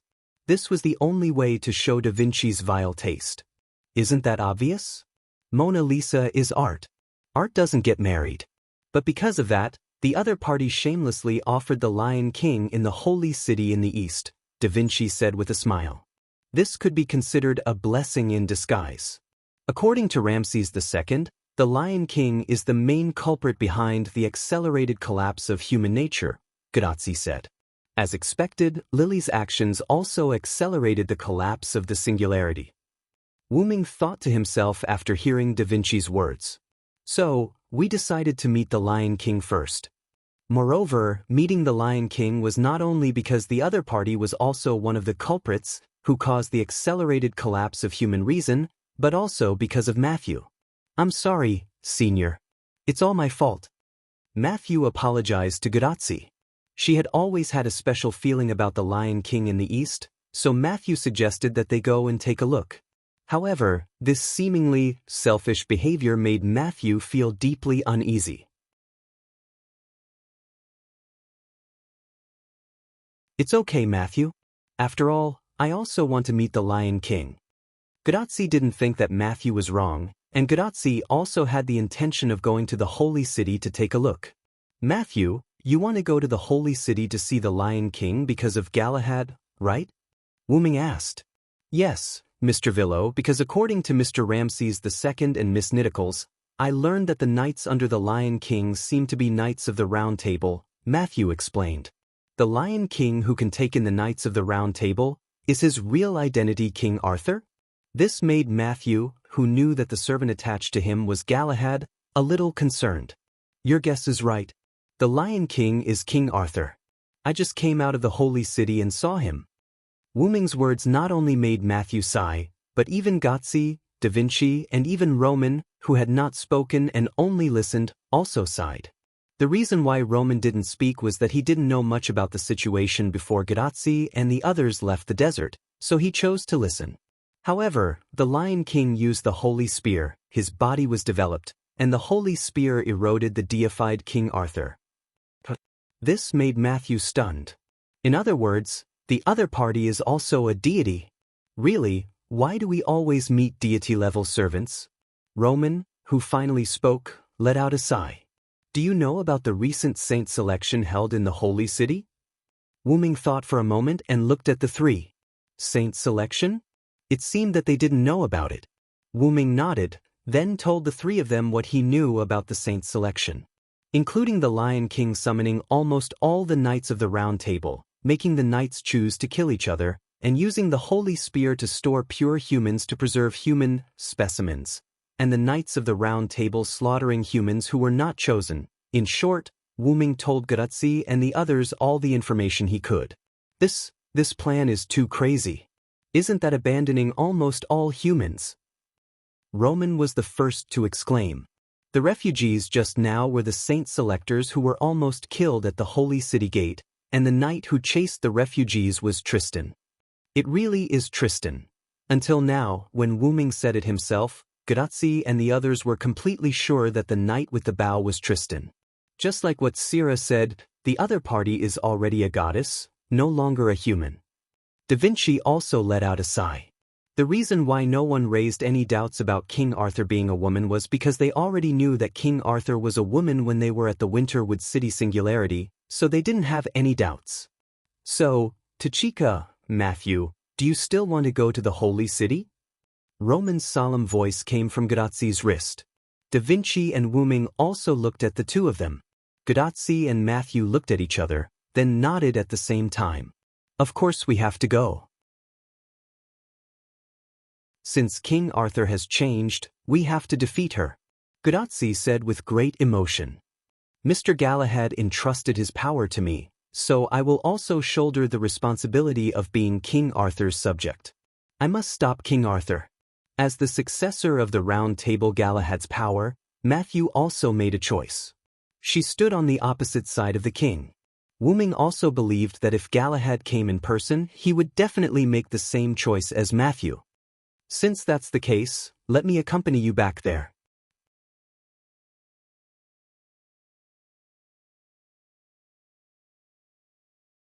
Chapter 691. Huh. But is this really okay? Gadazi asked in surprise. After all, Senior Villo, you came out because you have something to do. If you go back because of our capriciousness... Matthew sounded a little embarrassed. After all, if Wu Ming delayed something important because of accompanying Gadazi, then Gadazi and Matthew would feel bad. Then, Wu Ming stretched out his two clenched hands and placed them in front of Gadazi and Matthew's heads. Immediately after, the two of them were flicked on the head by Wu Ming's finger that suddenly stretched out. It hurts. Gadazi and Matthew covered their forehead and took 2 steps back. Although even Matthew felt the pain, the strength used by Wu Ming to flick Gadazi and Matthew's forehead was different. After all, if he flicked Gadazi's forehead with the same strength as he flicked Matthew's forehead, then Gadazi's head would definitely be damaged. You two little idiots, what the hell are you thinking? My purpose is to find you. Why did Wu Ming come to this singularity? Wasn't it because he felt Gadazi's summon? When I came to this singularity, I used the sword you gave to Ma Shu to summon her, but you didn't respond. Gadazi protested. Ma Shu also subconsciously moved the seemingly ordinary knight's sword that had been fixed on her waist.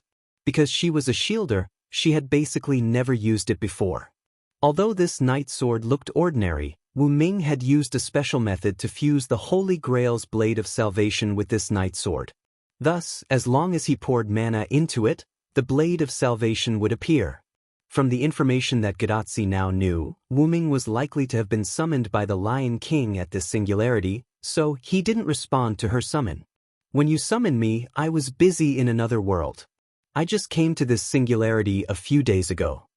Wu Ming, who saw Gadazi's thoughts, immediately explained. Huh. Other worlds? Shouldn't other parallel worlds have entered a state of madness at this moment? Roman asked, puzzled. The other worlds I'm talking about are not the world we live in, nor are they parallel worlds of the world we live in. If you want to say it, you can think of it as a different world. After all, whether it was the box court world or several other worlds, for the people of this world, they could be regarded as different worlds. Sights, that's great. I also want to go to the different worlds to have a look. Gadazi's eyes showed some intention. But before that, we need to repair our world first. Don't bite off more than you can chew, Da Vinci said, and copied Wu Ming and flicked Gadazi's forehead. Why did Da Vinci flick my forehead when he kissed you? Damn it. In an instant, Gadazi showed a tearful expression. By the way, I thought that Senior Villo came out to stop Tristan's pursuit of the refugees. Indeed, I didn't come out for these refugees. After all, I didn't know that they were being hunted. I was going to the desert to find the Sun King to retrieve the Holy Grail, and I accidentally saw it, so I stopped Tristan. Wu Ming responded to Matthew's words. After that, Wu Ming suddenly remembered something. By the way, about the servant in black, you should have seen the identity of the other party. Wu Ming was talking about smoky drunk Hassan. If Gadotsi and the other two had been watching, then they must have seen the figure of smoky drunk Hassan, and they must have seen the identity of the other party's servant. It's one of Hassan. Gadotsi nodded. Ah yes, we also met a Hassan before, 100 Faces Hassan. Matthew suddenly remembered. The reason why they knew so clearly was very simple. The other party has the ability to clone himself. Except for the legendary 100 Faces Hassan who has multiple identities and is proficient in various skills, I really can't think of anyone else. Da Vinci said. You're talking about the men in black who kidnapped Notorious, right? Wu Ming looked at Gadotsi and the other two helplessly. Gadotsi nodded, and because the other party had multiple numbers, they killed the group of Sphinx that Gadotsi and the other two encountered. Then, Wu Ming's expression became serious. It's not worth advocating to make a move without figuring out the situation. It's likely to turn allies into enemies. Wu Ming looked at Gadotsi and Matthew seriously. Wu Ming's preaching made Gadotsi and Matthew scratch their heads awkwardly. They also realized the seriousness of the problem. After all, in this chaotic singularity, no one could be said to be a good person. Whether it was the desert, the holy city, or the northern mountains, everyone was trying their best to deal with others for their own sake. Therefore, Gadotsi and the others, as outsiders, suddenly intervened and interrupted one party's plan, which undoubtedly made them enemies. It would be fine if the rescued party became the backer of Gadotsi and the others, but the problem was that Gadotsi and the others only saved the subordinates of Ramses II, and the Helios king also expelled them. This time, they were in a dilemma. However, from the fact that the Helios king only drove Gadotsi and the others away instead of killing them, it could still be seen that the other party was being merciful. After all, whether it was the pharaoh or the king of gods, Pharaoh, who had defeated the Crusaders, it would be a piece of cake for him to get rid of Gadotsi and the other two. Simply chasing them out was already repaying them for saving his subordinates. But in any case, the result now was that Gadotsi and the others still did not find an ally in this singularity. It was a big failure. By the way, since Hassan can defeat the Sphinx group that gave you a headache, how did you repel him? Wu Ming had a lot of doubts. After all, Gadotsi also said that dealing with the Sphinx before made them feel difficult. So how did Gadotsi and the others repel Hassan who defeated the Sphinx group? Actually, this is the case, Senior Villo. When the other party saw my shield, he thought I was a knight of the holy city, so Hassan retreated directly. And now, Matthew understood that even if she said no, not many people would believe her. At least, that was what the patterns on her armor and the patterns on the shield in her hand told others. She was a member of the sacred city. The people of the holy city were King Arthur and the Knights of the Round Table. As the inheritor of Galahad's power, she was naturally regarded as a member of the holy city. However, those people didn't know that even the people of the holy city didn't know that they had such a subservient partner. After listening to Wu Ming's information about the Lion King for a long time, Gadotsi and Matthew were unlikely to join the holy city, and Gadotsi and the others had also offended Ramses II and Hassan. Therefore, whether it was the Sun King's desert forces, the Lion King's holy city forces, or Hassan's unknown forces in the northern mountains under the current circumstances, Gadotsi and the others had no way to win over or join them. Are we going to have to fight alone in this singularity? Gadotsi's face was filled with shock and helplessness. Immediately afterward, Roman, who had been silent, spoke. In fact, because the collapse of this singularity is more serious, Chaldea is unlikely to give you much support. Next, Wu Ming also nodded understandingly. So, unless there are other breakthroughs, you really can only fight alone, Tachika. Gadotsi made an ORZ pose. And just when Gadotsi and Matthew showed a discouraged look, Wu Ming gave them a chance to live. But if I'm here, then there will be no problem.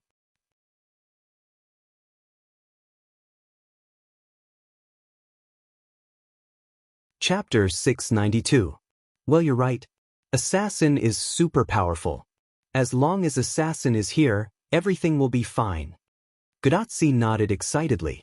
After all, Wu Ming was someone who could fight against the Magic King without losing. How could he not defeat those gods and goddesses? However, Wu Ming shook his head. Unfortunately, I'm going to disappoint you. Hey. Gudatsi was shocked. She felt like she had been slapped in the face, and it was a very painful kind. Assassin, are you not going to help us this time? Gudatsi looked at Wu Ming pitifully, which made Wu Ming dumbfounded. Did Sama join the Lion King's army? Ma Shu asked in surprise. Because he had joined the Lion King's army, he could no longer help them. Didn't this make sense? Then, Wu Ming knocked Matthew on the head. I didn't mean that. Although I met the Lion King before, I didn't join her, Wu Ming said slowly as he looked at Matthew, who was acting cute, while covering his forehead. What I mean is we can form a force. The scene fell into silence. Then, exclamations resounded through the sky. Huh! Wu Ming took down his hands that were covering his ears in advance and looked calm. Are you surprised? Wu Ming looked at Gudatsi and Matthew, who had the most intense reaction, puzzled. Of course. Matthew sighed. After all, forming a force is a bit unrealistic for us. Gudatsi continued Matthew's words. Then, Roman also spoke through Gudatsi's communicator. It's not that I don't agree, but let's not talk about the number of people we have. It will take a long time to build a force. This singularity is already in danger, and we can't guarantee when it will be finished. It was not that Roman was pessimistic, but that was the current situation at the moment. Gudatsi and the others had been delayed too much in the first 4 singularities. If they didn't have Wu Ming's help at the 5th singularity, Gudatsi and the others would probably die there, let alone the 6th singularity. If they continued to delay, unimaginable things would happen at this singularity. So I don't advocate building a force. Roman's words made Gudatsi and Matthew fall into deep thought. Gudatsi was thinking about Roman and Wu Ming's words, while Matthew was thinking about whether it would be bad to delay time because of his own stubbornness. After all, now that they had found the most powerful combat force, they could return to the desert temple, seize the Holy Grail, and end this singularity. At this time, Da Vinci, who had been silent all this time, spoke. Although Roman's words make sense, I think Sira's words can also be considered. Gudatsi and Matthew looked at Da Vinci. If we have our own force, it will be more convenient to do things, isn't it, Roman?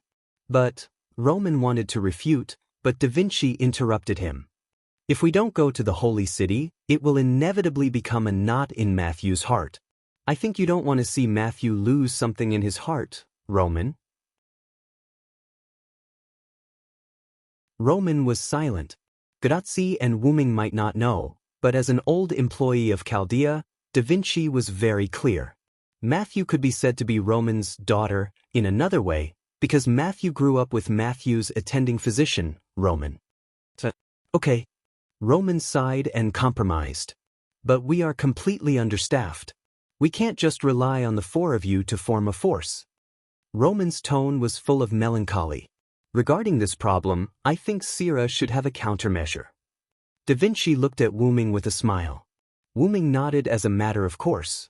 Since I made this suggestion, I naturally have a way. Then Wu Ming looked at Da Vinci and emphasized.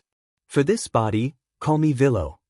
Although Wu Ming was both Sira and a Villo, this spiritual base was summoned as a Villo, so it was better to call him Villo. Then, Villo, do you have any good ideas? Da Vinci affectionately called out Wu Ming's name. Deliberately ignoring Da Vinci's bad taste, Wu Ming smiled. It's very simple. Since we don't have enough people, then we can just call for help. Call for help? Gudatsi was confused. Why did it sound like a fight between hooligans? Then where do we call for help? Matthew raised a question. After all, there were currently 3 forces at this singularity, and they couldn't rope in any of them for the time being. Of course it's from another world. Wu Ming's words made Gudatsi and Matthew shout in surprise. Another world. Roman, who was among Da Vinci and Chaldea, had a thoughtful look. It's impossible to explain it clearly. Why don't I show you? Follow me. Wu Ming said as he walked in a certain direction. Gudatsi and Matthew looked at each other, then looked at Da Vinci, who nodded. You guys go first. My beloved car is still over there. Nodding, Gudatsi and Matthew followed Wu Ming. After walking for a while, Wu Ming stopped. We're here. Gadazi and Matthew heard Wu Ming's words and looked around. There's nothing? Gadazi was puzzled. Senior Villo, what do you want us to see? Matthew, who was also puzzled, also asked. The reason why Gadazi and Matthew asked this question was because the place where Wu Ming took them was still a wasteland, which was no different from where they were before. Wu Ming was not in a hurry as he said patiently. Take a closer look. Gadazi and Matthew obediently listened to Wu Ming's words as they took 2 steps forward. This is? Gadazi's pupils suddenly shrank. The ground in front of them seemed to be neatly dug by a cube-shaped object, and a huge square pit appeared in front of Gadazi. Senior Villo, this is? Matthew turned to look at Wu Ming. I arrived here before, and when I arrived, I encountered a group of starving refugees. This is the trace I made to trap them. That's right, the place where Wu Ming took Gadazi and Matthew to was the place where Wu Ming first arrived. Gadazi and Matthew clicked their tongues. Wu Ming's move was already very powerful in their opinion. Then why did you bring us here? Gadazi was puzzled. Was it just to show off? But that was impossible. Although they had only known each other for a short time, Gadazi thought that the Wu Ming she knew was not a person who liked to show off. The reason why I brought you here is because I'm going to use this place as a base. Base.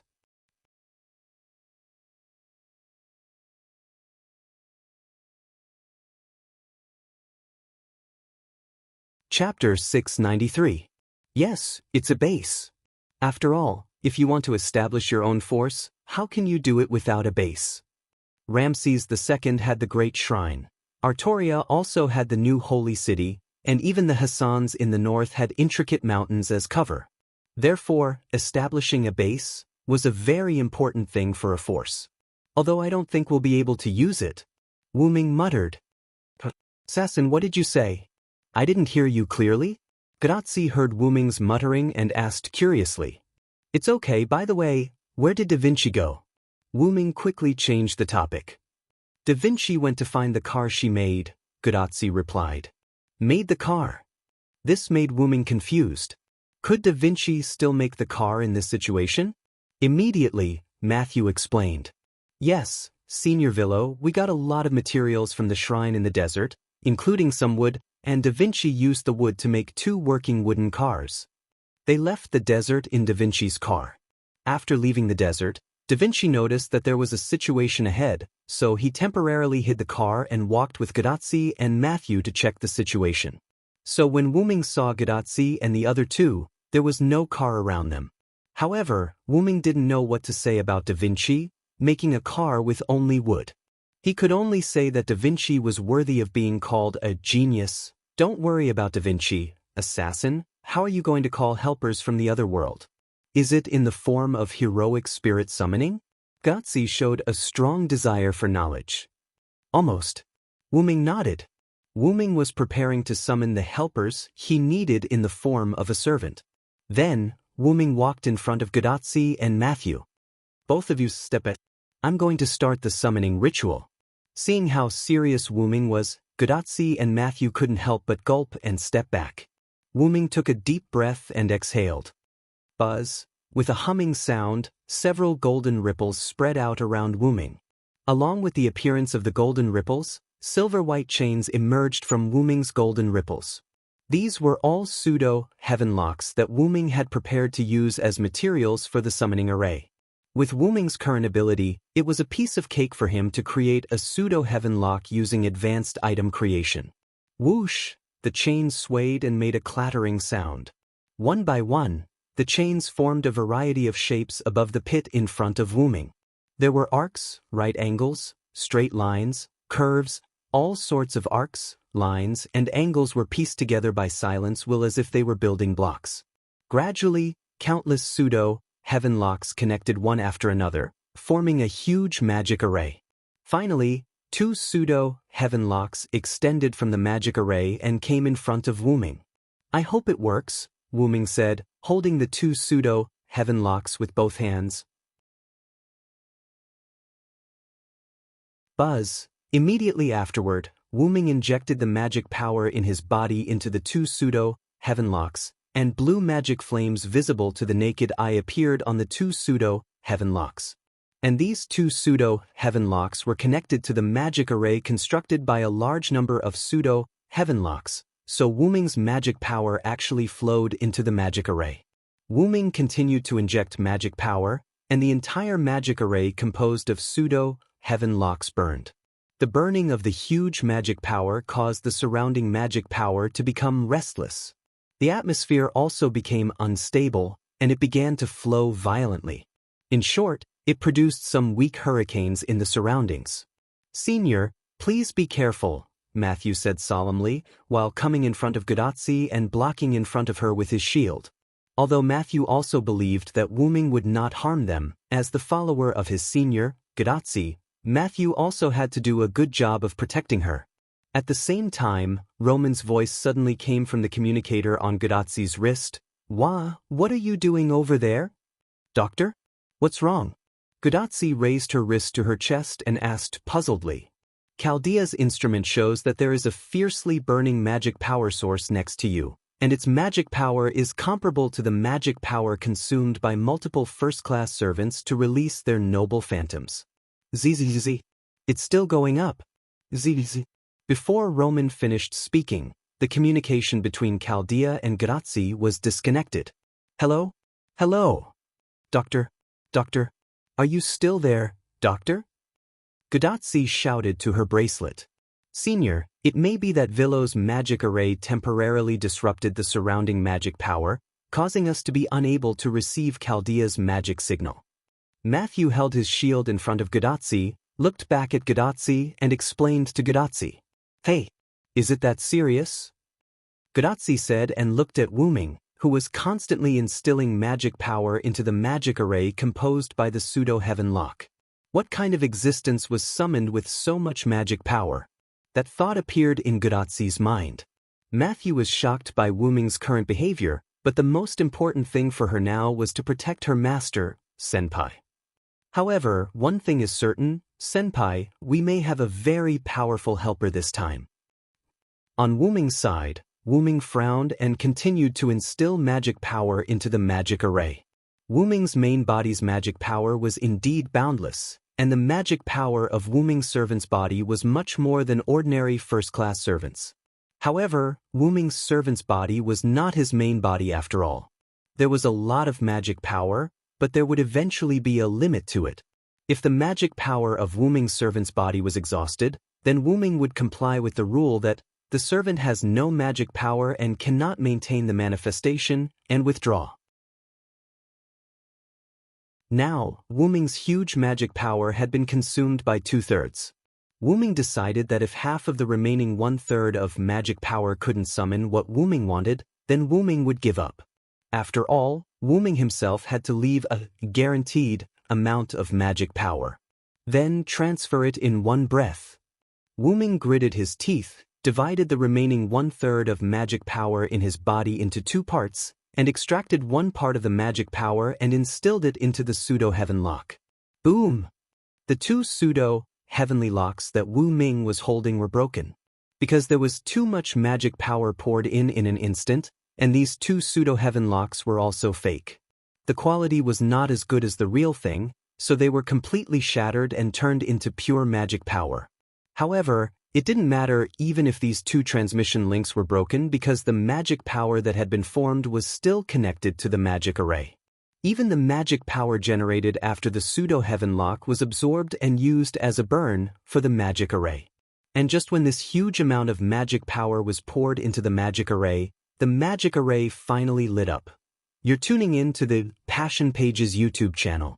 We're so grateful for your support, and don't forget to subscribe to join us on this incredible journey through captivating stories. Your generosity through donations truly makes a world of difference, as it's the primary source of revenue that allows me to expand and enhance this channel for you. Thank you from the bottom of my heart for being a part of this adventure.